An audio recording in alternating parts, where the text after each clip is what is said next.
Good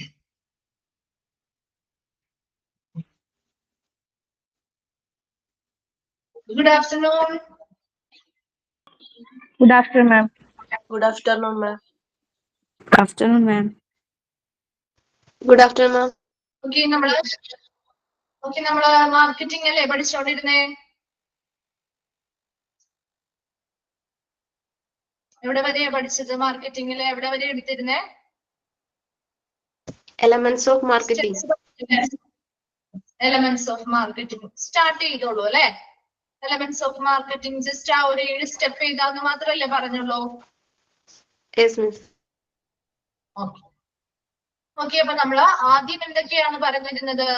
ഒരു പുതിയ product ഉണ്ടാക്കുന്നത് അല്ലെ, ഡെവലപ്പ് ചെയ്യുന്നതുമായി ബന്ധപ്പെട്ട് അല്ലെങ്കിൽ റീഡിസൈനിങ് ചെയ്യുന്നതുമായി ബന്ധപ്പെട്ട് വരുന്ന ഒരു 6 സ്റ്റെപ്പുകൾ നമ്മൾ അതിന് മുൻപ് പഠിച്ചിരുന്നു. ഏതൊക്കെയായിരുന്നു 6 സ്റ്റെപ്പ്? ഫസ്റ്റ് സ്റ്റെപ്പ് ഏതായിരുന്നു? Generation of the concept of new product എന്ന് പറയുന്നത്. സെക്കൻഡ് സ്റ്റെപ്പില് ആ ഒരു ഐഡിയാസിനെ നമ്മൾ എന്ത് ചെയ്യുന്നു? സ്ക്രീനിങ് ചെയ്തു. മൂന്നാമത്തെ സ്റ്റെപ്പ് 3 ആണ് ബിസിനസ് അനാലിസിസ് ചെയ്യുന്നു. ദെൻ സ്റ്റെപ്പ് 4 വന്നപ്പോ എന്താ? പ്രൊഡക്റ്റ് ഡെവലപ്മെന്റ് ചെയ്തു. ദെൻ സ്റ്റെപ്പ് 5 വന്നപ്പോ ടെസ്റ്റ് മാർക്കറ്റിംഗ് ചെയ്തു. ലാസ്റ്റ് സ്റ്റെപ്പ് ആണ് സ്റ്റെപ്പ് 6 കൊമേഴ്ഷ്യലൈസേഷൻ. ഓക്കെ, അത് കഴിഞ്ഞ് നമ്മൾ പറഞ്ഞത് മാർക്കറ്റിംഗുമായി ഹോസ്പിറ്റൽ മാർക്കറ്റിംഗിലേക്ക് നമ്മൾ കടക്കാണ് അല്ലെ. എന്തൊക്കെയാണ് ഒരു പുതിയ ഹോസ്പിറ്റലുമായി ബന്ധപ്പെട്ട് മാർക്കറ്റിംഗ് ചെയ്യുമ്പോൾ എന്തൊക്കെ സ്റ്റെപ്സ് ആണ് വരുന്നത്? എന്താണ് ഒരു ഹോസ്പിറ്റൽ മാർക്കറ്റിംഗ് എന്നാ പറഞ്ഞ് നമ്മള്? ഹോസ്പിറ്റൽ മാർക്കറ്റിംഗ് എന്ന് പറയുന്നത് പ്രധാനമായിട്ടും മാർക്കറ്റ് അല്ലെങ്കിൽ വിപണിയെ കുറിച്ച് പഠിക്കുകയും അതുമായി ബന്ധപ്പെട്ട് വരുന്ന റിസോഴ്സ്, നമ്മുടെ സഫിഷ്യന്റ് റിസോഴ്സ് എന്ന് പറഞ്ഞാൽ അവിടെ കസ്റ്റമേഴ്സ് അല്ലെങ്കിൽ പുതിയ പേഷ്യൻസ് ആണ് അല്ലെ. അവരെ കൂടുതലും ആ ഒരു ഹോസ്പിറ്റലിലേക്ക് ആകർഷിക്കുന്നതിന് വേണ്ടിയുള്ള പുതിയ അല്ലെങ്കിൽ ഉചിതമായിട്ടുള്ള സേവനങ്ങള് വികസിപ്പിച്ചെടുക്കുക. അതുപോലെ തന്നെ ഈ വരുന്ന ഓരോ സേവനങ്ങളും ആ ഹോസ്പിറ്റലിൽ ലഭ്യമാണ് അല്ലെങ്കിൽ അവൈലബിൾ ആണ് എന്നുള്ള കാര്യം അത് വാങ്ങാൻ ഉദ്ദേശിക്കുന്ന ആളുകളെ അല്ലെങ്കിൽ ആ സർവീസ് വേണം ഉപയോഗിക്കാനായിട്ട് ആവശ്യമുള്ള ആളുകളെ കമ്മ്യൂണിക്കേഷൻസിലൂടെ എന്ത് ചെയ്യണം? അറിയിക്കണം അല്ലെ. അപ്പൊ ആ കമ്മ്യൂണിക്കേഷൻസിലൂടെ അറിയിക്കുക, ഇവയെല്ലാമാണ് പ്രധാനമായിട്ടും ഹോസ്പിറ്റലിൽ വരുന്ന പ്രവർത്തനങ്ങൾ എന്ന് പറയുന്നത്. ഇത് ക്ലിയർ ആണല്ലോ? ഇനി ഹോസ്പിറ്റൽ മാർക്കറ്റിംഗിലെ 2 പ്രധാന സ്റ്റെപ്പുകളാണുള്ളത്. ഏതൊക്കെയാണെന്നോ? മാർക്കറ്റ് പ്ലാനിങ്ങും മാർക്കറ്റ് കമ്മ്യൂണിക്കേഷനും. അതിലെ മാർക്കറ്റ് പ്ലാനിങ്ങിന്റെ എലമെന്റ്സ് ഓഫ് മാർക്കറ്റ് പ്ലാൻ ആണ് നമ്മൾ പഠിച്ചുകൊണ്ട് സ്റ്റാർട്ട് ചെയ്തിരുന്നത് അല്ലെ. ആ മാർക്കറ്റ് പ്ലാനിങ്ങിനെ കുറിച്ചാണ് നമ്മൾ ആദ്യം പറയുന്നത്. അതിനുശേഷമായിരിക്കും മാർക്കറ്റ് കമ്മ്യൂണിക്കേഷനിലേക്ക് കിടക്കുക. അപ്പൊ മാർക്കറ്റ് പ്ലാനിങ്ങിന് ഒരു 7 സ്റ്റെപ്പ്, അതിന്റെ എലമെന്റ്സിൽ ഒരു 7 സ്റ്റെപ്പ് ആയിട്ടാണ് നമുക്ക് പഠിക്കാനുള്ളത്. ഫസ്റ്റ് വൺ ഏതായിരുന്നു? ഫസ്റ്റ് വൺ എന്ന് പറഞ്ഞേ?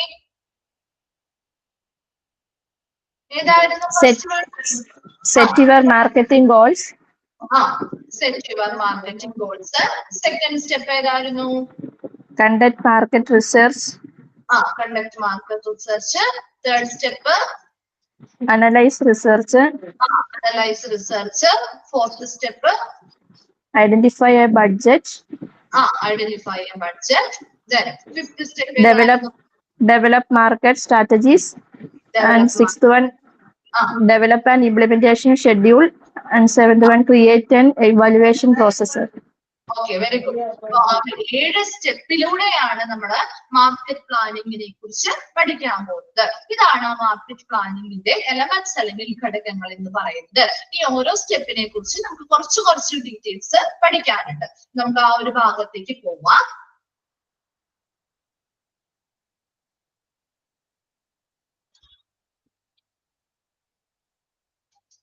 Okay, the elements of marketing plan. അതില് ഫസ്റ്റ് സ്റ്റെപ്പ് ആണ് എന്ത്?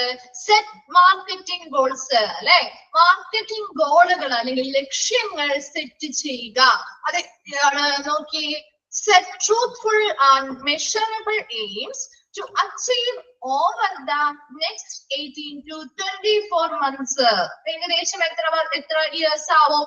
ഒരു 2 വർഷം അല്ലെ, 18 മുതൽ 24 മാസം, അതായത് ഏകദേശം ഒരു 2 വർഷത്തിനുള്ളിൽ അച്ചീവ് ചെയ്യാൻ പറ്റുന്ന അല്ലെങ്കിൽ നേടിയെടുക്കാൻ പറ്റുന്ന ഇതുമായിട്ടുള്ള പറ്റുന്ന വിധത്തിലുള്ള ഒരു എയിം അല്ലെങ്കിൽ ലക്ഷ്യമായിരിക്കണം സെറ്റ് ചെയ്യേണ്ടത്. സെറ്റ് മാർക്കറ്റിംഗ് ഗോൾസിൽ ആദ്യം പറഞ്ഞ എന്താ, set truthful and measurable aims to achieve over the next 18 to 24 months.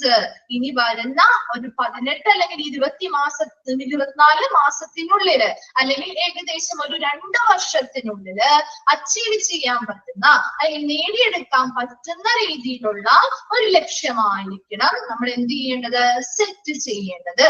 അതെങ്ങനെയായിരിക്കണം, truthful and measurable, എങ്ങനെയായിരിക്കണം, സത്യസന്ധമായതും അതുപോലെ തന്നെ മെഷർ ചെയ്യാൻ പറ്റുന്ന, അളക്കാൻ പറ്റുന്ന രീതിയിൽ. അതെന്താ ഉദ്ദേശിക്കുന്നത്, ഇപ്പൊ നമ്മളൊരു സർവീസ് ഹോസ്പിറ്റലിൽ പുതിയതായി കൊണ്ടുവരുന്നു, അതാണല്ലോ ഒരു ലക്ഷ്യം എന്നുള്ളത് ഉദ്ദേശിക്കുകയാണ് വിചാരിക്കുക. ഒരു ലക്ഷ്യം നിർവഹിക്കുന്നത് എന്താ, ഒരു പുതിയൊരു സർവീസ് കൊണ്ടുവരാം ഹോസ്പിറ്റലിൽ നടപ്പിലാക്കുക എന്നുള്ളതാണ് നമ്മുടെ ഒരു ലക്ഷ്യം എന്ന് ഉദ്ദേശിക്കുക. അപ്പൊ ആ ഒരു ലക്ഷ്യത്തിലേക്ക് എത്തണമെങ്കിൽ ആ ഒരു ലക്ഷ്യത്തിന് വേണ്ടി നമുക്ക് കുറച്ച് കാര്യങ്ങളൊക്കെ ചെയ്യാനുണ്ട് അല്ലെ.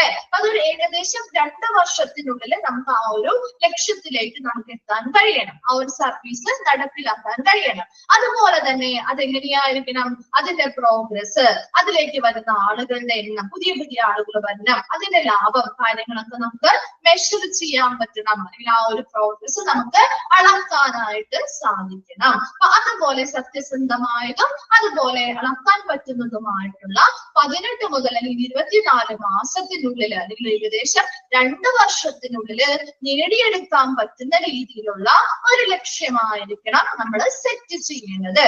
എന്തുകൊണ്ടാണ് ആ ഒരു കാലാവധി പറഞ്ഞിരിക്കുന്നത് നോക്കിയേ, due to the swift change happening in the health care environment we don't suggest planning specific activities more than 2 years in advance. എന്താ, പെട്ടെന്ന് സ്വിഫ്റ്റ് എന്ന് പറയുന്ന പെട്ടെന്ന് അല്ലെ, നമ്മുടെ ഹെൽത്ത് കെയർ എൻവയോൺമെന്റ്, ആരോഗ്യ പരിപാലന അന്തരീക്ഷത്തിൽ അല്ലെങ്കിൽ നമ്മളൊരു ഹോസ്പിറ്റൽ പോലെയുള്ള ഒരു അറ്റ്മോസ്ഫിയർ, ഒരു എൻവയോൺമെന്റിൽ പെട്ടെന്ന് മാറ്റങ്ങൾ സംഭവിക്കുന്നുണ്ട്. അപ്പൊ അങ്ങനെയല്ലേ, നമ്മൾ മുൻപ് പോയിരുന്ന ഫെസിലിറ്റികളാണോ ഇപ്പൊ നമ്മുടെ ഹോസ്പിറ്റലിൽ ചെന്നാൽ കിട്ടുന്നത്, കുറച്ചുകൂടി അഡ്വാൻസ്ഡ് ആയിട്ടുള്ള കാര്യങ്ങൾ അവർ കൊണ്ടുവരും അല്ലെ. അപ്പൊ അത് ഓരോ രീതിയിലും ട്രെൻഡിനനുസരിച്ച് അല്ലെങ്കിൽ പുതിയ പുതിയ അഡ്വാൻസ്മെന്റ്സിനനുസരിച്ച് പുതിയ ടെക്നോളജീസ് അനുസരിച്ച് അതിന്റെ അനുസരിച്ചായിരിക്കും ഓരോ വർഷവും അവിടുത്തെ ട്രീറ്റ്മെന്റുകളും നമുക്ക് തരുന്ന സർവീസുകളിലും ഒക്കെ വ്യത്യാസങ്ങൾ ഉണ്ടാവും. അപ്പൊ അങ്ങനെ പെട്ടെന്ന് മാറ്റങ്ങൾ ആ ഒരു മേഖലയിൽ സംഭവിക്കുന്നത് കൊണ്ട് തന്നെ we don't suggest planning specific activities more than 2 years in advance. ഒരു 2 വർഷത്തിൽ കൂടുതൽ സമയമെടുത്ത് അല്ലെങ്കിൽ നേടിയെടുക്കാൻ പറ്റുന്ന രീതിയിൽ, 2 വർഷത്തിൽ കൂടുതൽ സമയമെടുത്ത് നേടിയെടുക്കാൻ പറ്റുന്ന രീതിയിലുള്ള സ്പെസിഫിക് ആക്ടിവിറ്റീസിനെ നിർദ്ദേശിക്കാറില്ല അല്ലെങ്കിൽ സജസ്റ്റ് ചെയ്യാറില്ല. കാരണം എന്താ, അവർ 2 വർഷത്തിനുള്ളിൽ എന്ന് പറയുമ്പോൾ അത്രയധികം ചേഞ്ചസ്, ഒരുപാട് വ്യത്യാസങ്ങൾ അധികം വരില്ല. അതേസമയം 5 വർഷമൊക്കെ എടുക്കുന്നത്, അതിൽ ആ ഒരു 5 വർഷം കൊണ്ട് നമുക്ക് എന്താണ് ഉണ്ടാക്കാൻ പറ്റുന്ന ഒരു സർവീസ് ആണ് അല്ലെങ്കിൽ നടപ്പിലാക്കാൻ പറ്റുന്ന ഒരു സർവീസ് ആണ് നമ്മുടെ ലക്ഷ്യം എന്നുണ്ടെങ്കിൽ ചിലപ്പോൾ 5 വർഷം കഴിയുമ്പോൾ അവിടുത്തെ അപ്പോഴത്തെ ട്രെൻഡ് എന്ന് പറയുന്നത് വ്യത്യാസമായിരിക്കും അല്ലെ. അപ്പൊ അതിന് മുൻപ് തന്നെ ചിലപ്പോൾ പല ഹോസ്പിറ്റലുകളിലും ഈ ഒരു സർവീസ് അല്ലെങ്കിൽ പുതിയ പുതിയ അഡ്വാൻസ് ടെക്നോളജീസ് കൊണ്ടുവരുമ്പോൾ നമ്മൾ ഈ ഉദ്ദേശിച്ചിരിക്കുന്ന ലക്ഷ്യം ചിലപ്പോൾ അധികം എന്താണ് വളരെയധികം റിസൾട്ടുകൾ ഉണ്ടാക്കണമെന്നില്ല. അപ്പൊ അതുകൊണ്ട് തന്നെ 2 വർഷത്തിനുള്ളിൽ നേടിയെടുക്കാൻ പറ്റുന്ന രീതിയിൽ അല്ലെങ്കിൽ 18 മുതൽ 24 മാസത്തിനുള്ളിൽ നേടിയെടുക്കാൻ പറ്റുന്ന രീതിയിലുള്ള ഒരു ഗോളായിരിക്കണം അല്ലെങ്കിൽ ലക്ഷ്യമായിരിക്കണം നമ്മൾ സെറ്റ് ചെയ്യേണ്ടത്. ക്ലിയർ ആയോ? അത് എന്താണ് സെറ്റ് മാർക്കറ്റിംഗ് ഗോൾസ് എന്ന് ഉദ്ദേശിച്ചത്? ക്ലിയർ ആയോ? ഓക്കെ, ഇനി അതിൽ നമുക്ക് 2 എക്സാമ്പിളുകൾ പറയുന്നുണ്ട്. ജസ്റ്റ് നിങ്ങളൊന്ന് വായിച്ച് മനസ്സിലാക്കി വെച്ചാൽ മതി കേട്ടോ. എക്സാമ്പിളുകൾ അതിൽ ഒന്നാമത്തതായി പറയുന്നത് expanding number of new patients seen in the practice by 5% within the first 6 months and 10% by the end of first year. ഇവിടെ നമ്മൾ ഇങ്ങനെ ഒരു ഗോൾ സെറ്റ് ചെയ്യുന്നു, ഒരു സർവീസ് നല്ല രീതിയിലുള്ള ഒരു സർവീസ് നടപ്പിലാക്കുക എന്നുള്ളൊരു ഗോളാണ് നമ്മൾ സെറ്റ് ചെയ്യുന്നതെന്ന് വിചാരിക്കാം. അപ്പൊ ആ ഒരു ഗോൾ സെറ്റ് ചെയ്തു, നമ്മൾ നടപ്പിലാക്കി. ആ ഒരു സാധനം നമ്മൾ 2 വർഷം എടുത്തു, നമ്മൾ ആ ഒരു കാര്യങ്ങളെല്ലാം അറേഞ്ച് ചെയ്ത് നമ്മൾ ആ ഒരു സർവീസ് പുതിയതായിട്ട് നമ്മൾ ആ ഒരു ലക്ഷ്യം എന്ന് പറയുന്ന ആ ഒരു സർവീസ് നമ്മൾ നടപ്പിലാക്കി ഒരു ഹോസ്പിറ്റലില്. അങ്ങനെ നടപ്പിലാക്കി നടപ്പിലാക്കി കഴിഞ്ഞാൽ ആ നടപ്പിലാക്കിയത് മുതൽ ആദ്യത്തെ 6 മാസത്തിനുള്ളില്, ആദ്യത്തെ ഒരു 6 മാസം ഒരു കണക്കാ പറയുന്നത്, ആദ്യത്തെ ഒരു 6 മാസത്തിനുള്ളില് അവിടെ വരുന്ന പുതിയ പേഷ്യൻസിന്റെ നമ്പർ അല്ലെങ്കിൽ എണ്ണം എന്ന് പറയുന്നത് 5% വർദ്ധിക്കണം, 5% വർദ്ധിക്കണം. And the 10% by the end of first year, ആദ്യത്തെ ആ ഒരു വർഷ അവസാനമാവുമ്പോഴേക്കും അത് എത്ര ശതമാനം വർദ്ധിക്കണം എന്നാ പറയുന്നത്? 10% വർദ്ധിക്കണം. ഈ ഒരു പുതിയ സർവീസ് നടപ്പിലാക്കി, ആ ഒരു സർവീസ് കൊണ്ടാണ് അവിടെ ആളുകൾ കൂടുതൽ വരേണ്ടത് അല്ലെ. അപ്പൊ സർവീസിന് വേണ്ടി ആദ്യത്തെ 6 മാസം പുതിയ പേഷ്യൻസ് വരണം. അത് ഇത്ര പെർസെന്റേജ് ആയിരിക്കണം വർദ്ധിക്കേണ്ടത്? നിലവിലുണ്ടായിരുന്ന പേഷ്യൻസിന്റെ നമ്പറിനേക്കാൾ 5% ഈ ഒരു സർവീസിന് വേണ്ടി ആളുകൾ ഈ ഹോസ്പിറ്റലിലേക്ക് വരണം. അപ്പൊ അത്രയും 5% 6 മാസത്തിനുള്ളിൽ എന്ത് ചെയ്യണം? നിലവിലുണ്ടായിരുന്ന പേഷ്യൻസിന്റെ നമ്പറിനേക്കാൾ 5% കൂടി വർദ്ധിച്ചിരിക്കണം. അതുപോലെ ആ ഒരു വർഷം അവസാനമാകുമ്പോഴേക്കും അത് എത്ര ശതമാനമായി വർദ്ധിക്കണം? 10% വർദ്ധിക്കണം. Next നോക്കിയേ, expand your gross revenue by 30% within 24 months. ഇനി ഏകദേശം 24 മാസം അല്ലെങ്കിൽ ഒരു 2 വർഷത്തിനുള്ളില് ഗ്രോസ് റവന്യൂ എന്ന് പറയുന്നത് മൊത്ത വരുമാനം അല്ലെ, നമ്മുടെ മൊത്ത വരുമാനം, ആ ഹോസ്പിറ്റലിന്റെ മൊത്ത വരുമാനം ഈ സർവീസ് കൊണ്ടുവന്നത് കൊണ്ട് ഇത് നടപ്പിലാക്കുന്നത് മുതൽ ഉള്ള 2 വർഷമാണ് ഉദ്ദേശിക്കുന്നത്. ആ ഒരു 2 വർഷത്തിനുള്ളില് ആ ഒരു ഹോസ്പിറ്റലിന്റെ മൊത്ത വരുമാനം എന്ന് പറയുന്നത് 30% വർദ്ധിച്ചിരിക്കണം. അപ്പൊ ഇങ്ങനെ ഇപ്പൊ 5% വർദ്ധിക്കണം. അതിന് നല്ല സർവീസ് കൊടുത്താലാണല്ലോ നമുക്ക് അതിനനുസരിച്ചുള്ള പുതിയ ആളുകൾ വരുള്ളൂ, പേഷ്യൻസ് വരുള്ളൂ. അപ്പൊ അതിനനുസരിച്ച് ആ ഹോസ്പിറ്റലിന്റെ വരുമാനവും വർദ്ധിക്കണം. ഈ പറയുന്ന കണക്കുകൾ പ്രകാരം ഇങ്ങനെയുള്ള പ്രോഫിറ്റ് അല്ലെങ്കിൽ കൂടുതൽ ലാഭങ്ങൾ അല്ലെങ്കിൽ വർദ്ധിക്കുന്ന ആ രീതിയിലുള്ള ഒരു സേവനമായിരിക്കണം അല്ലെങ്കിൽ ഒരു സർവീസ് ആയിരിക്കണം നമ്മൾ സെറ്റ് ചെയ്യേണ്ടതും നടപ്പിലാക്കേണ്ടതും. അപ്പൊ അങ്ങനെയുള്ള ഒരു ഗോൾ ആയിരിക്കണം എപ്പോഴും സെറ്റ് ചെയ്യേണ്ടത്. ഈ ഒരു കണക്കും കാര്യങ്ങളും നമ്മൾ മൈൻഡിൽ വെച്ചിട്ട് അതിനനുസരിച്ചുള്ള ഒരു സെറ്റ് ഗോൾ ആയിരിക്കണം, അല്ലെങ്കിൽ ലക്ഷ്യമായിരിക്കണം സെറ്റ് ചെയ്യേണ്ടത്. ആ സെറ്റ് ചെയ്യുന്ന ഗോള് നടപ്പിലാക്കുമ്പോൾ ആ നടപ്പിലാക്കുന്നത് വഴി ഇങ്ങനെയുള്ള റേഷ്യോയിലുള്ള വർധനവുകൾ ഉണ്ടായിരിക്കണം. ക്ലിയർ ആയോ? ഫസ്റ്റ് സ്റ്റെപ്പ് ക്ലിയർ ആണോ? സെറ്റ് യുവർ മാർക്കറ്റിംഗ് ഗോൾസ് എന്ന് പറയുന്നത്. ഓക്കെ, നെക്സ്റ്റ് വരുന്ന സ്റ്റെപ്പാണ് കണ്ടക്ട് മാർക്കറ്റ് റിസർച്ച്. മാർക്കറ്റ് റിസർച്ചുകൾ കണ്ടക്ട് ചെയ്യുക. നോക്കിയേ, എന്താണ് മാർക്കറ്റ് റിസർച്ച് എന്നുള്ളത്? ഫസ്റ്റ് സെന്റൻസ് ഒന്ന് അണ്ടർലൈൻ ചെയ്തിട്ടുണ്ട് കേട്ടോ. Market research is the process of systematically collecting, recording and examining data and information. വേഗം അണ്ടർലൈൻ ചെയ്തിട്ടേ. മാർക്കറ്റിംഗ് റിസർച്ച്, മാർക്കറ്റ് റിസർച്ച് എന്ന് പറയുന്നത് എന്താണ്? is the process of systematically collecting, recording and examining data and information. Question ചോദിക്കാം, dash is the process of systematically collecting, recording and examining data and information. ഏതാണ്? ഏത് process ആണത്? Market research ആണ്. ചോദിക്കാവുന്ന question ആണ് കേട്ടോ. മാർക്കറ്റ് റിസർച്ച് എന്ന് പറഞ്ഞാൽ നമ്മളിപ്പോ ഒരു ഗോള് സെറ്റ് ചെയ്തു, ഒരു ലക്ഷ്യം നമ്മൾ സെറ്റ് ചെയ്ത് വെച്ചിട്ടുണ്ട്. ആ ഒരു ലക്ഷ്യം അല്ലെങ്കിൽ ആ ഒരു ആശയവുമായി ബന്ധപ്പെട്ട ഇൻഫർമേഷൻസിനെയും ഡേറ്റകളെയും വളരെ ക്രമാനുഗതമായി കളക്ട് ചെയ്യുന്നു, റെക്കോർഡ് ചെയ്യുന്നു, അതിനെ എക്സാമിനിങ് ചെയ്യുന്നു അല്ലെങ്കിൽ പരിശോധിക്കുന്ന ആ ഒരു പ്രോസസ്സിനെയാണ് മാർക്കറ്റ് റിസർച്ച് എന്ന് പറയുന്നത്. മാർക്കറ്റ് റിസർച്ച് എന്ന് പറഞ്ഞാൽ എന്താണ്?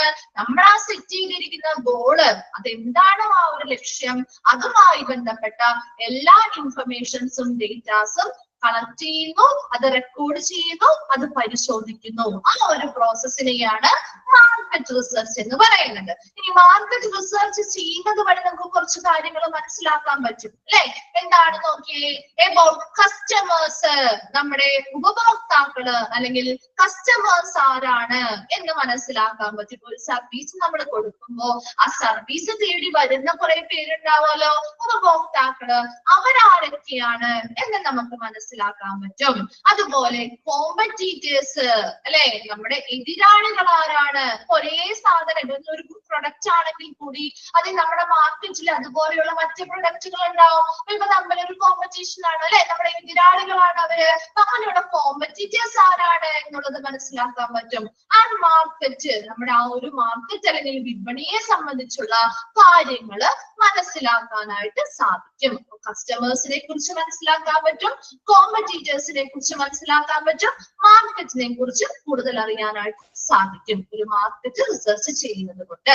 And it can be used to decide which portion of the population will buy a product or service based on variables such as age, gender, location and income level. ഇനി ഈ ഒരു market research ചെയ്യുന്നത് കൊണ്ട് എന്തിനെ കുറിച്ചുള്ള തീരുമാനമാണ് നമുക്ക് എടുക്കാൻ പറ്റുന്നത്? Which portion of the population will buy a product or service. ഇനി ഏത് പോപ്പുലേഷനിലെ ഏത് വിഭാഗം ആണ് നമ്മുടെ ഈ ഒരു സർവീസ് അല്ലെങ്കിൽ പ്രൊഡക്റ്റ് വാങ്ങാൻ തയ്യാറാവുന്നത്? അത് ചിലപ്പോ അവരുടെ ഏജ് ബേസ്ഡ് ആവാം അല്ലെ. ചില ആളുകൾ എങ്ങനെയാണ് കസ്റ്റമേഴ്സ്, അവരുടെ ഏജ് ബേസ്ഡ് ആയിരിക്കാം. എന്താണ്, ഒരു പർട്ടിക്കുലർ ഇപ്പൊ ഒരു പ്രൊഡക്റ്റ് അല്ലെങ്കിൽ സർവീസ് നമ്മൾ കൊടുക്കുമ്പോൾ ഒരു പർട്ടിക്കുലർ ഏജ് ബേസ്ഡ് ആണ്. പിന്നെ എക്സാമ്പിൾ പറയുകയാണെങ്കിൽ നമ്മുടെ പ്രൊഡക്റ്റുകൾ ചിലത് ഏജ് ബേസ്ഡ് ആയിട്ടുള്ള കുട്ടികൾക്ക് കൊടുക്കുന്ന പ്രൊഡക്റ്റുകൾ നോക്കാം. അത് ചില പ്രൊഡക്റ്റുകൾ എങ്ങനെയാ, ഒരു വയസ്സിൽ താഴെയുള്ള കുട്ടികൾക്ക് മാത്രം കഴിക്കേണ്ടത് അല്ലെങ്കിൽ ഉപയോഗിക്കേണ്ടതായിട്ടുള്ളത് ഉണ്ടാവും അല്ലെ. ചില പ്രൊഡക്റ്റുകളോ ഒരു വയസ്സിന് മുകളിൽ അല്ലെങ്കിൽ 5 വയസ്സിൽ താഴെയുള്ള, അതൊരു ഏജ് ലിമിറ്റ് പറഞ്ഞിട്ടുണ്ടാവും. ആ ഒരു ഏജ് ലിമിറ്റിനനുസരിച്ചാണ് ആ പ്രൊഡക്റ്റ് ഉപയോഗിക്കാൻ പറ്റുള്ളൂ അല്ലെ. ആ ഏജ് കഴിഞ്ഞവർക്ക് ഉപയോഗിക്കാൻ പറ്റുമോ? അത് ഇല്ല. അതുപോലെയാണ് ഇത്. ഇപ്പൊ അതുപോലെ തന്നെ ഇപ്പൊ മദേഴ്സ് ഹോളിക്സ് ആണ്, ഇപ്പൊ വുമൻസിന് വേണ്ടിയിട്ടുണ്ട് അല്ലെ. അതൊരു 30 വയസ്സിന് മുകളിലുള്ള വുമൻസിനാണ് അത് കൂടുതലും പ്രിഫർ ചെയ്യുന്നത്. അതുപോലെ മെയിൽസിനാണെങ്കിലും അതുപോലെ തന്നെ ഉണ്ട് അല്ലെ. അതിനനുസരിച്ചുള്ള പ്രൊഡക്റ്റുകൾ. അപ്പൊ അതൊരു ഏജ് ബേസ്ഡ് ആയിട്ടുള്ള പ്രൊഡക്റ്റുകളാവാം അല്ലെങ്കിൽ. അപ്പൊ അതിന് വേണ്ടിയിട്ട് ആ ഒരു ഏജിലുള്ളവരല്ലേ നമ്മുടെ കസ്റ്റമേഴ്സ് ആയിട്ട് വരുള്ളൂ. അപ്പൊ ആ ഒരു പർട്ടിക്കുലർ ഏജിലുള്ളവരാവാം ഈ പറയുന്ന കസ്റ്റമേഴ്സ് എന്ന് പറയുന്നത്. ഒരു പർട്ടിക്കുലർ ജെൻഡറിലുള്ളവരാവാം, മെയിൽ ആവാം, ഫീമെയിൽ ആവാം, അല്ലെങ്കിൽ മെൻ ആവാം, വിമൻ ആവാം അല്ലെ. അപ്പൊ ഒരു പ്രൊഡക്റ്റുകളും അങ്ങനെയല്ലേ. ചില സർവീസുകൾ മെന്നിന് വേണ്ടിയിട്ട് വേറെ ഉണ്ട്, വിമന് വേണ്ടിയിട്ട് വേറെ ഉണ്ട് അല്ലെ. 2 രീതിയിലുള്ള പ്രൊഡക്റ്റുകളൊക്കെ നമ്മുടെ മാർക്കറ്റുകളിൽ അവൈലബിൾ ആണ്. അപ്പൊ അങ്ങനെ അവരുടെ ജെൻഡർ ബേസ്ഡ് ആയിട്ടുള്ള കസ്റ്റമേഴ്സ് ആവാം, അല്ലെങ്കിൽ അവരുടെ ഒരു ലൊക്കേഷൻ ബേസ്ഡ് ആയിട്ടുള്ളവരാവാം, അല്ലെങ്കിലോ അവരുടെ ഇൻകം ലെവലിനനുസരിച്ച് ഓരോരുത്തരുടെയും ഇൻകം ലെവലിനനുസരിച്ചുള്ള കസ്റ്റമേഴ്സും ആവാം. അപ്പൊ ഇവയിൽ ആരാണ് ആ ഒരു പോപ്പുലേഷനിലുള്ള ഈ വിഭാഗത്തിൽ പെടുന്ന ആരാണ് നമ്മുടെ ആ ഒരു പ്രൊഡക്റ്റ് അല്ലെങ്കിൽ സർവീസ് വാങ്ങാനായി വരുന്നത് എന്നതിനെ കുറിച്ചൊരു തീരുമാനമെടുക്കാൻ നമുക്ക് ഈ ഒരു മാർക്കറ്റ് റിസർച്ച് ചെയ്യുന്നത് വഴി സാധിക്കുന്നു. Then market research is normally primary or secondary. അതൊന്ന് അണ്ടർലൈൻ ചെയ്തിട്ടോ. Market research is normally primary or secondary. 2 രീതിയിൽ നമുക്ക് മാർക്കറ്റ് റിസർച്ച് ചെയ്യാം. ഇനി എന്താണ് പ്രൈമറി മാർക്കറ്റ് റിസർച്ച് എന്ന് പറയുന്നത് നോക്കിയേ. Consist of testing like surveys, സർവേകൾ എടുത്തുകൊണ്ട് ഇൻഫർമേഷൻസ് നമുക്ക് കളക്ട് ചെയ്യാം. Then ഫീൽഡ് ടെസ്റ്റുകളിലൂടെ നമുക്ക് ഇൻഫർമേഷൻസ് കളക്ട് ചെയ്യാം. Then നേരിട്ട് ഇന്റർവ്യൂകൾ നടത്തി കസ്റ്റമേഴ്സിന്റെ ആവശ്യകതകൾ മനസ്സിലാക്കി അങ്ങനെ ഇൻഫർമേഷൻസ് നമുക്ക് കളക്ട് ചെയ്യാം. ആൻഡ് ഒബ്സർവേഷൻ അല്ലെങ്കിൽ നിരീക്ഷണങ്ങളിലൂടെ നമുക്ക് ഇൻഫർമേഷൻസ് ഇതുമായി ബന്ധപ്പെട്ട ഡേറ്റാസും ഇൻഫർമേഷൻസും കളക്ട് ചെയ്യാം. അതാണ് പ്രൈമറി മാർക്കറ്റ് റിസർച്ചിൽ വരുന്നത്. എന്തൊക്കെയായിരുന്നു? സർവേകൾ നടത്തുക, ഫീൽഡ് ടെസ്റ്റുകൾ നടത്തുക, ദെൻ ഇന്റർവ്യൂകള്, ഒബ്സർവേഷൻസ് മുതലായവ നടത്തി അതിലൂടെ നമുക്ക് ഇൻഫർമേഷൻസും ഡേറ്റാസും കളക്ട് ചെയ്യുക. അതാണ് പ്രൈമറി മാർക്കറ്റ് റിസർച്ച്. ഇനി സെക്കൻഡറി മാർക്കറ്റ് റിസർച്ച് എന്ന് പറയുമ്പോൾ എന്താണ്? Consist of test marketing. എന്തായിരുന്നു ടെസ്റ്റ് മാർക്കറ്റിംഗ്? നമ്മുടെ സ്റ്റെപ്പ് 5 പഠിച്ചില്ലായിരുന്നോ? ടെസ്റ്റ് മാർക്കറ്റിംഗ് എന്താണ്? എന്താ ഒരു ടെസ്റ്റ് മാർക്കറ്റിംഗ് എന്ന് പറയുന്നത്? ഒന്ന് പറഞ്ഞേ, എന്താണ് ഒരു test marketing? Very good. Reactions ആണ് അല്ലെ. പുതിയൊരു പ്രൊഡക്റ്റ് നമ്മൾ ആ ഒരു വിപണിയിലേക്ക് എത്തിക്കുമ്പോൾ ആളുകളുടെ അല്ലെങ്കിൽ കസ്റ്റമേഴ്സിന് അതിനോടുള്ള റെസ്പോൺസ് എങ്ങനെയാണ് അല്ലെ, അവരുടെ പ്രതികരണം എന്താണ് എന്നുള്ളത് നമ്മൾ ടെസ്റ്റിംഗിലൂടെ തെളിയിക്കുന്നു അല്ലെ. അതാണ് ടെസ്റ്റ് മാർക്കറ്റിംഗ് എന്ന് പറയുന്നത്. അപ്പൊ അതിലൂടെയും നമുക്ക് ഇൻഫർമേഷൻസ് കളക്ട് ചെയ്യാൻ പറ്റില്ലേ ഒരു പ്രൊഡക്റ്റുമായി ബന്ധപ്പെട്ട്. അപ്പൊ ഇങ്ങനെ രണ്ട് മെത്തേഡിലൂടെ നമുക്ക് മാർക്കറ്റ് റിസർച്ചുകൾ ചെയ്യാം. ഒന്നാമത്തത് പ്രൈമറി മാർക്കറ്റ് റിസർച്ച് ആണ്. അത് സർവേകള്, ഫീൽഡ് ടെസ്റ്റുകള്, ഇന്റർവ്യൂ, ഒബ്സർവേഷൻസ് മുതലായവയിലൂടെ ഇൻഫർമേഷൻസും ഡേറ്റാസും കളക്ട് ചെയ്യാം. രണ്ടാമത്തതാണ് സെക്കൻഡറി മാർക്കറ്റിംഗ്. അതിൽ വരുന്നത് എന്താ, ടെസ്റ്റ് മാർക്കറ്റിംഗിലൂടെ നമുക്ക് ആ ഒരു ഐഡിയ അല്ലെങ്കിൽ ആ ഒരു പ്രൊഡക്റ്റിനെ ബേസ് ചെയ്തുകൊണ്ടുള്ള ഇൻഫർമേഷൻസ് എന്ത് ചെയ്യാം, കളക്ട് ചെയ്യാം. ആളുകളുടെ ആ ഒരു റെസ്പോൺസും കാര്യങ്ങളും ഒക്കെ മനസ്സിലാക്കി, ആവശ്യകതകൾ മനസ്സിലാക്കി നമുക്ക് എന്ത് ചെയ്യാം, ഇൻഫർമേഷൻസ് ആ ഒരു രീതിയിലുള്ള ഇൻഫർമേഷൻസ് കളക്ട് ചെയ്യാവുന്നതാണ്. മാർക്കറ്റ് റിസർച്ച് എന്ന് പറയുന്നത് പ്രധാനമായിട്ടും ആ ഒരു ഗോൾ, ഏത് ലക്ഷ്യമാണോ നമ്മൾ വെക്കുന്നത് അതുമായി ബന്ധപ്പെട്ടുള്ള ഇൻഫർമേഷൻസും ഡേറ്റാസും കളക്ട് ചെയ്യുന്നു, അത് പ്രോസസ്സിംഗ് ചെയ്യുന്നു അല്ലെ, റെക്കോർഡ് ചെയ്യുന്നു, അതെന്ത് ചെയ്യുന്നു, പരിശോധിക്കുന്ന ആ ഒരു പ്രോസസ്സിനെയാണ് മാർക്കറ്റിംഗ് റിസർച്ച് എന്ന് പറയുന്നത്. അവിടെ നമുക്ക് കസ്റ്റമേഴ്സിനെ കുറിച്ചുള്ള കാര്യങ്ങൾ അറിയാൻ പറ്റും, നമ്മുടെ കോമ്പറ്റീറ്റേഴ്സ് അല്ലെങ്കിൽ എതിരാളികൾ ആരാണെന്ന് അറിയാൻ പറ്റും, വിപണി അല്ലെങ്കിൽ മാർക്കറ്റിനെ കുറിച്ച്, മാർക്കറ്റിംഗ് സാധ്യതകളെ കുറിച്ചുള്ള കാര്യങ്ങൾ അറിയാൻ പറ്റും. അതുപോലെ പ്രത്യേക ഏജിലുള്ളവരാണോ അല്ലെങ്കിൽ പ്രത്യേക ജെൻഡറിലുള്ളവരാണോ, ഒരു പ്രത്യേക ലൊക്കേഷനിലുള്ളവരാണോ അല്ലെങ്കിൽ ഒരു പ്രത്യേക ഇൻകം ലെവലിലുള്ളവരാണോ നമ്മുടെ ആ ഒരു പോപ്പുലേഷനിൽ ഈ ഒരു പ്രൊഡക്റ്റ് അല്ലെങ്കിൽ സർവീസ് വാങ്ങാനായിട്ട് വരുന്ന ആളുകള് എന്ന് തീരുമാനിക്കാനും നമുക്ക് ഈ ഒരു മാർക്കറ്റ് റിസർച്ച് ചെയ്യുന്നത് കൊണ്ട് സാധിക്കും. ക്ലിയർ ആണോ കണ്ടക്ട് മാർക്കറ്റ് റിസർച്ച്? ക്ലിയർ ആണോ? ഓക്കെ. നെക്സ്റ്റ് വരുന്ന തേർഡ് സ്റ്റെപ്പ് ആണ് അനലൈസ് ദ റിസർച്ച്. റിസർച്ച് എന്ത് ചെയ്യാണ്, നമ്മള് അനലൈസ് ചെയ്യുന്നു അല്ലെങ്കിൽ വിശകലനം ചെയ്യുന്നു അല്ലെ. അനലൈസ് ദ റിസർച്ചിൽ എന്താ നോക്കിയേ, ഫസ്റ്റ് വൺ ആണ് examine the raw data, we gather and brief it into meaningful findings that will be the basis for deciding which marketing strategies make the most sense and will get the best result for your practice. ഇനി എന്താ, analyse the റിസർച്ചിൽ നമ്മൾ ചെയ്യുന്നത് ആദ്യം എന്താ, നമ്മുടെ ആ ഒരു market research വരെ നമ്മൾ കുറെ ഇൻഫർമേഷൻസും ഡേറ്റാസും കളക്ട് ചെയ്തില്ലേ, ആ വരുന്ന ഇൻഫർമേഷൻസിനെയും ഡേറ്റാസിനെയും എന്ത് ചെയ്യുന്നതാണ് ആ റോ ഡേറ്റ എന്ന് പറയുന്നത്. അതിനെ പരിശോധിച്ച് അതിനെ ചുരുക്കി മീനിങ്ഫുൾ അല്ലെങ്കിൽ അർത്ഥവത്തായിട്ടുള്ള കണ്ടെത്തലുകളാക്കി മാറ്റുന്നു. അതാണ് ഇവിടെ അനലൈസ് റിസർച്ചിൽ ചെയ്യുന്നത്. മാർക്കറ്റ് റിസർച്ച് വഴി കിട്ടുന്ന ഇൻഫർമേഷൻസിനെയും ഡേറ്റാസിനെയും പരിശോധിച്ച് അതിനെന്ത് ചെയ്യുന്നു, ചുരുക്കി വളരെ അർത്ഥവത്തായിട്ടുള്ള ഫൈൻഡിങ്സ് അല്ലെങ്കിൽ കണ്ടെത്തലുകളാക്കി മാറ്റുന്നു. That will be the basis for deciding which marketing strategy is the most sense and will get the best result for your practice. ഇതുവഴി ആ ഒരു കണ്ടെത്തലുകൾ നമ്മൾ ചുരുക്കി അർത്ഥവത്തായിട്ടുള്ള കണ്ടെത്തലുകളാക്കി അല്ലെങ്കിൽ ഫൈൻഡിങ്സ് ആക്കി മാറ്റുന്നു എന്ന് പറഞ്ഞില്ലേ. ആ ഫൈൻഡിങ്സിൽ നിന്ന് നമുക്ക് എന്ത് മനസ്സിലാക്കാൻ പറ്റും, ഏത് തരത്തിലുള്ള മാർക്കറ്റിംഗ് സ്ട്രാറ്റജീസ് അല്ലെങ്കിൽ തന്ത്രങ്ങൾ ഉപയോഗിച്ചാൽ നമ്മൾ ഈ പറയുന്ന പ്രാക്ടീസ് വളരെ ബെസ്റ്റ് റിസൾട്ട് ഉള്ളതാക്കി മാറ്റാൻ സാധിക്കും. നമ്മളൊരു നല്ല സർവീസ് കൊടുക്കാനാണ് പ്ലാൻ ചെയ്തിരിക്കുന്നതെങ്കിൽ അത് ഏതൊക്കെ മാർക്കറ്റിംഗ് സ്ട്രാറ്റജി അല്ലെങ്കിൽ എങ്ങനെയുള്ള മാർക്കറ്റിംഗ് തന്ത്രങ്ങൾ ഉപയോഗിച്ചാൽ അത് നല്ല ബെസ്റ്റ് റിസൾട്ട് കിട്ടും അല്ലെങ്കിൽ നല്ല സക്സസ്ഫുൾ ആയി മാറും എന്നുള്ള കാര്യത്തെ കുറിച്ച് നമുക്ക് ഈ ഒരു ഫൈൻഡിങ്സിൽ നിന്നും മനസ്സിലാക്കാനായിട്ട് സാധിക്കും. Next നോക്കിയേ, the research will identify the requirements and needs of your current and potential patients and will help you explain your target audience. ഇനി എന്താണ്, ഈ റിസർച്ച് വഴി നമുക്ക് എന്തൊക്കെ ഐഡന്റിഫൈ ചെയ്യാൻ പറ്റും അല്ലെങ്കിൽ കണ്ടെത്താൻ പറ്റും, നിലവിലുള്ള നമ്മുടെ ആളുകള് പേഷ്യൻസ് ആരൊക്കെയാണ്, ഇനി ഈ ഒരു സേവനത്തിന് വേണ്ടിയിട്ട് ആവശ്യമായി വരുന്ന പേഷ്യൻസ് അല്ലെ, അവരെ നമുക്ക് എന്ത് ചെയ്യാം, will help you explain your target audience. നമ്മുടെ ആ ഒരു സർവീസ് ആണ് നമ്മൾ കൊടുക്കുന്നതെങ്കിൽ ആ സർവീസ് ആവശ്യമായി വരുന്ന ആളുകൾ ആരാണോ, അത് ചിലപ്പോൾ ഒരു പ്രത്യേക ഏജിലുള്ളവരായിരിക്കാം, ജെൻഡറിലുള്ളവരായിരിക്കാം, ലൊക്കേഷനിലുള്ളവരായിരിക്കാം, അല്ലെങ്കിൽ ഒരു പ്രത്യേക ക്ലിനിക്കൽ കണ്ടീഷനിലുള്ളവരായിരിക്കാം, അത് ഏത് വിഭാഗവും ആയിക്കോട്ടെ, അതാണ് നമ്മുടെ ടാർഗറ്റ് ഓഡിയൻസ് എന്ന് പറയുന്നത്. അവരെയും അവരുടേതായ ആവശ്യകതകള് അല്ലെ, നിലവിൽ അവരുടേതായ ആവശ്യകതകൾ, ആ പേഷ്യൻസിന്റെ ആവശ്യകതകൾ എന്താണ് എന്നുള്ള കാര്യങ്ങളൊക്കെ നമുക്ക് ഈ ഒരു റിസർച്ച് അനലൈസ് ചെയ്യുന്നത് കൊണ്ട് ഐഡന്റിഫൈ ചെയ്യാൻ അല്ലെങ്കിൽ കണ്ടെത്താനായിട്ട് സാധിക്കും. then this is also the right time to look back the goals you have chosen. നമ്മൾ സെറ്റ് ചെയ്ത് വെച്ചിരിക്കുന്ന ആ ഒരു ലക്ഷ്യത്തിലേക്കൊന്ന് തിരിഞ്ഞു നോക്കാനുള്ള ശരിയായ സമയം എന്ന് പറയുന്നത് ഈ റിസർച്ച് അനലൈസ് ചെയ്യുമ്പോഴാണ്. അങ്ങനെ ആ ഒരു ഗോളിലേക്ക് തിരിഞ്ഞു നോക്കുന്നത് എന്തിനു വേണ്ടിയാ? Based on your research findings, നമ്മുടെ ആ ഒരു റിസർച്ചുമായി ബന്ധപ്പെട്ട കണ്ടെത്തലുകളിൽ നിന്ന് you may need to change some of your goals, ചില ലക്ഷ്യങ്ങളിൽ മാറ്റങ്ങൾ വരുത്തേണ്ടതായിട്ട് വരാം അല്ലെ. അപ്പൊ കസ്റ്റമേഴ്സിന്റെ ആവശ്യകതകൾ മനസ്സിലാക്കി നമ്മൾ സെറ്റ് ചെയ്ത് വെച്ചിരിക്കുന്ന ഗോളുകള് ചിലപ്പോ മാറ്റങ്ങൾ വരുത്തേണ്ടതായിട്ട് വരാം.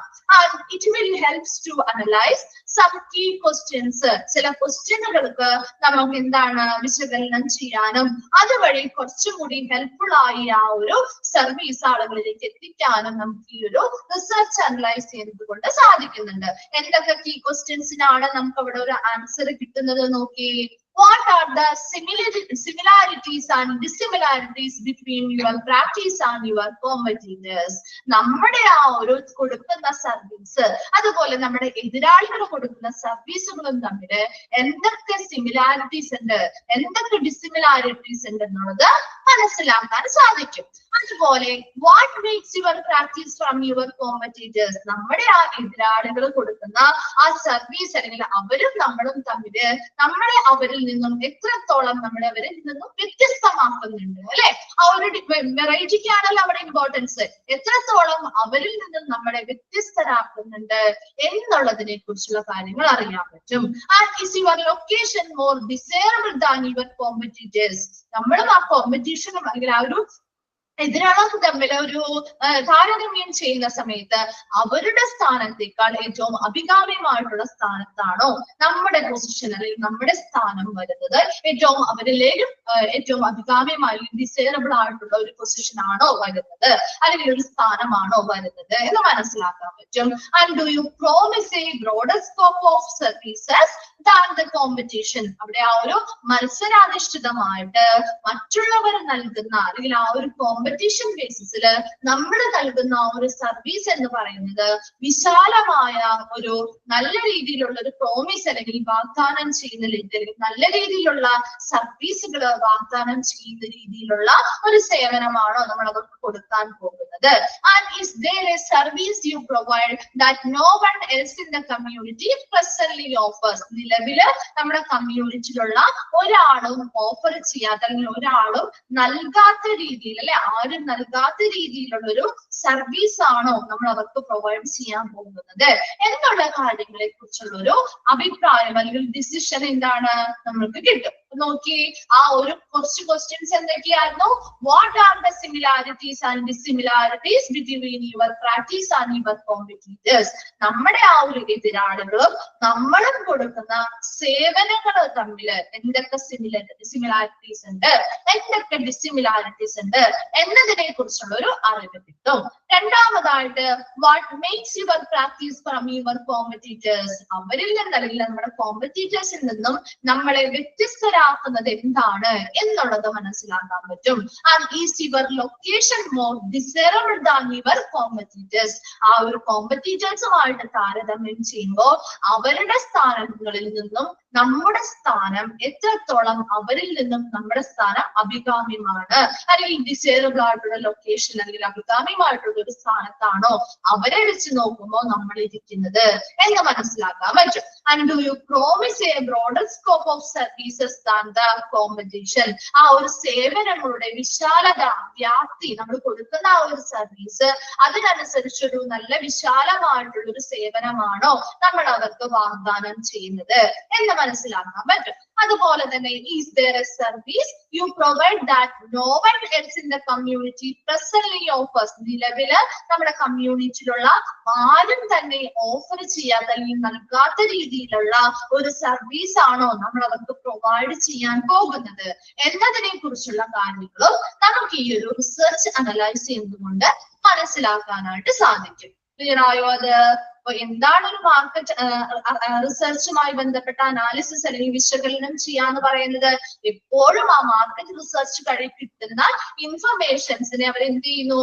ചുരുക്കി അർത്ഥവത്തായിട്ട് അല്ലെങ്കിൽ മീനിങ്ഫുൾ ഫൈൻഡിങ്സുകളാക്കി മാറ്റുകയും ആ ഫൈൻഡിങ്സുകൾ അല്ലെങ്കിൽ കണ്ടെത്തലുകളിൽ നിന്ന് ഏത് തരത്തിലുള്ള മാർക്കറ്റിംഗ് തന്ത്രങ്ങൾ ഉപയോഗിച്ചുകൊണ്ട് നമുക്ക് ഈ ഒരു പ്രാക്ടീസ് നല്ല റിസൾട്ട് ഉള്ളവയാക്കാൻ പറ്റും. അതുപോലെ ഏത് തരത്തിലുള്ള ടാർഗറ്റ് ഓഡിയൻസ് ആണ് ഇതിനുള്ളത്, അവരുടെ ആവശ്യകതകൾ എന്താണെന്നുള്ളത് മനസ്സിലാക്കാൻ പറ്റും. അതുപോലെ നമ്മുടെ ഗോൾ സെറ്റ് ചെയ്തിരിക്കുന്നത് നല്ലതാണോ, അതിലൊന്നും കൂടി തിരിഞ്ഞു നോക്കി അതിലെന്തെങ്കിലുമൊക്കെ വ്യത്യാസങ്ങൾ മാറ്റങ്ങൾ വരുത്താനായിട്ട് സാധിക്കും. അതുപോലെ കുറച്ച് ക്വസ്റ്റ്യൻസിന് നമുക്ക് ഇതില് ആൻസറുകളും കിട്ടുന്നു. ഇതുവഴിയൊക്കെ നമുക്ക് ഏതാണ് പറയേണ്ടത്? നവ്യ, നമുക്ക് ഏതാണ് ക്ലിയർ ആവാത്തെ?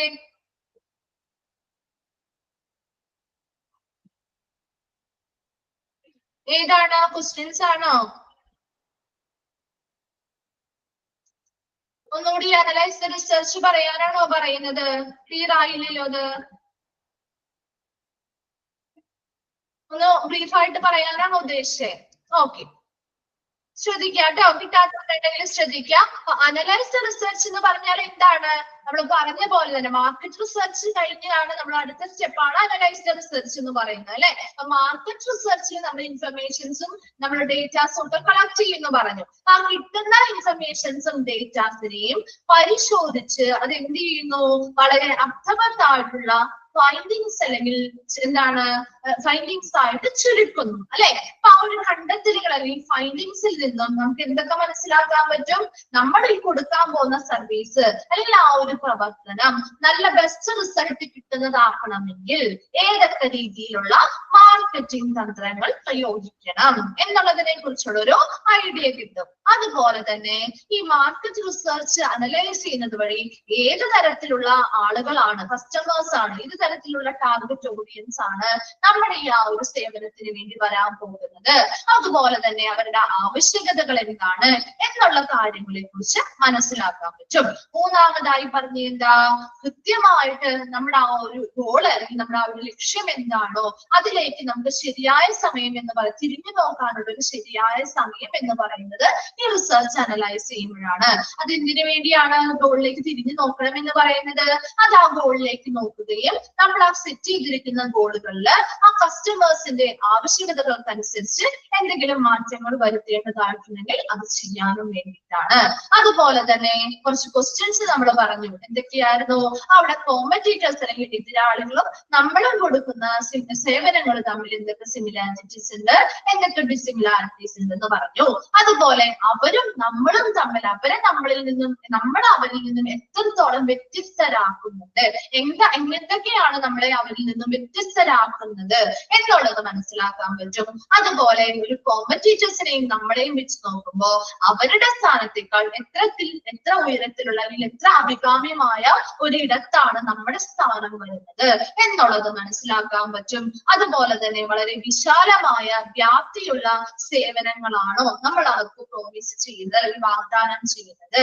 അതുപോലെ നിലവിലിപ്പോ കമ്മ്യൂണിറ്റിയിൽ ആരും നൽകാത്ത രീതിയിലുള്ള ഒരു സർവീസ് ആണോ നമ്മൾ അവർക്ക് പ്രൊവൈഡ് ചെയ്യാൻ പോകുന്നത് എന്നതിനെ കുറിച്ചുള്ള കാര്യങ്ങൾ നമുക്ക് മനസ്സിലാക്കാൻ പറ്റും. ക്ലിയർ ആയോ? അത് അനലൈസ് ദ റിസർച്ച് നമുക്ക് ക്ലിയർ ആയോ?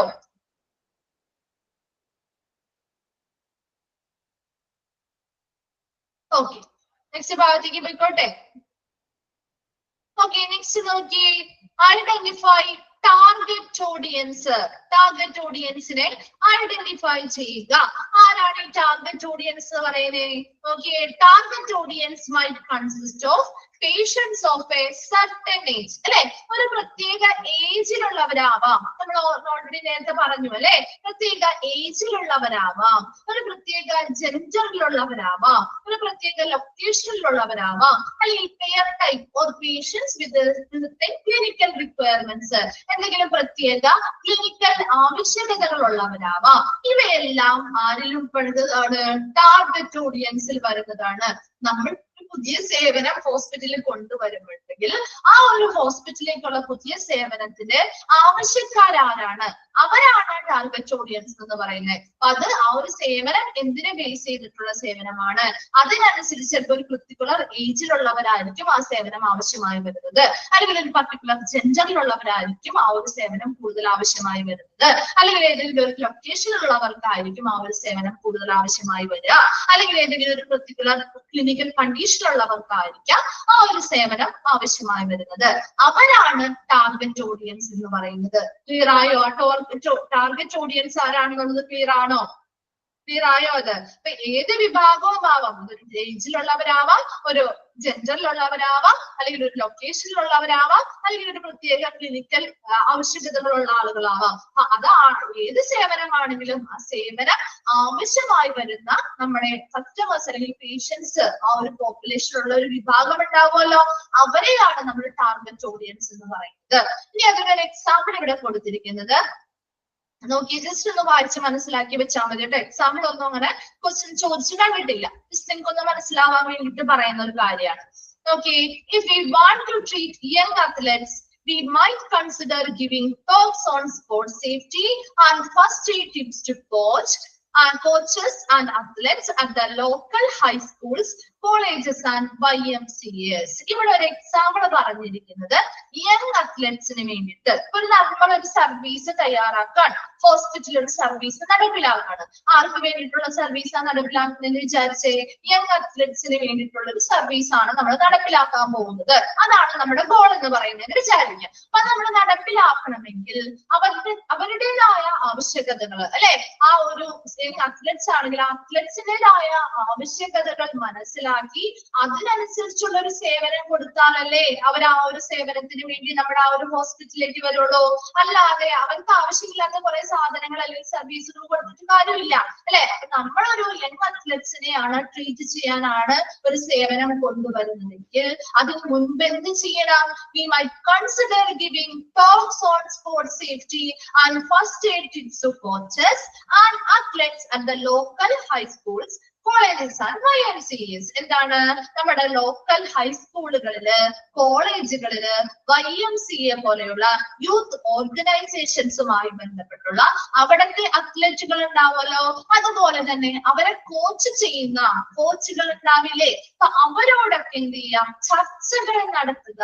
എന്തിനു വേണ്ടിയാണ്? അവരുടെ സ്പോർട്സ് സേഫ്റ്റിയുമായി ബന്ധപ്പെട്ട കാര്യങ്ങൾ ചർച്ച ചെയ്യാം, ഫസ്റ്റ് എയ്ഡ് ടിപ്പുകളുമായി ബന്ധപ്പെട്ട കാര്യങ്ങൾ ചർച്ച ചെയ്യാം. ഇതിലൂടെയൊക്കെ അവരുടെ ആവശ്യകതകൾ എന്താണെന്ന് മനസ്സിലാക്കുകയും അതിനനുസരിച്ചുള്ള ഒരു സർവീസ് കൊടുത്താൽ മാത്രമേ ഇങ്ങനെയുള്ള ആളുകൾ ഹോസ്പിറ്റലിലേക്ക് സർവീസിന് വേണ്ടി വരുള്ളൂ, അല്ലെ. അപ്പൊ അവരുടെ ആവശ്യകതകൾ മനസ്സിലാക്കുന്നതിന് വേണ്ടി അതിനനുസരിച്ചുള്ള സേവനം നമ്മൾ നടപ്പിലാക്കുന്നതിന് വേണ്ടി അവരോടൊക്കെ എന്ത് ചെയ്യുക? സംസാരിച്ച് ചർച്ചകളിലൂടെ അവരുടെ ആവശ്യകതകൾ മനസ്സിലാക്കി അതിനനുസരിച്ചുള്ള ഒരു സേവനമായിരിക്കണം ആ ഹോസ്പിറ്റലിൽ കൊടുക്കേണ്ടത്. അപ്പൊ ഇപ്പൊ നമ്മൾ നടപ്പിലാക്കിയ ഈ യങ് അത്ലറ്റ്സ് എന്ന് പറയുന്നതാണ് നമ്മുടെ ടാർഗറ്റ് ഓഡിയൻസ് എന്ന് പറയുന്നത്. അപ്പൊ ആ ടാർഗറ്റ് ഓഡിയൻസിനെ ഐഡന്റിഫൈ ചെയ്തു, നമ്മൾ മനസ്സിലാക്കി. ഇനി അവരുടെ ആവശ്യകതകൾ എന്താണോ അതിനനുസരിച്ച് നമ്മൾ എന്ത് ചെയ്യണം? സർവീസുകൾ കൊടുക്കണം, അല്ലെങ്കിൽ അത് നടപ്പിലാക്കണം. ക്ലിയർ ആയോ? അത് identify target audience.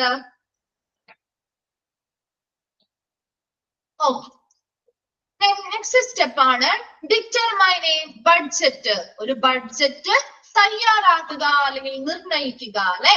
Determine A budget, ഒരു ബഡ്ജറ്റ് നമ്മൾ നിർണയിക്കുകയാണ്. Okay, examine financial information and come up with the marketing budget. അപ്പൊ എപ്പോഴും ഒരു മാർക്കറ്റിംഗ് ബഡ്ജറ്റ് തയ്യാറാക്കും അവിടെ ആദ്യം പരിശോധിക്കേണ്ടത് എന്താണ്?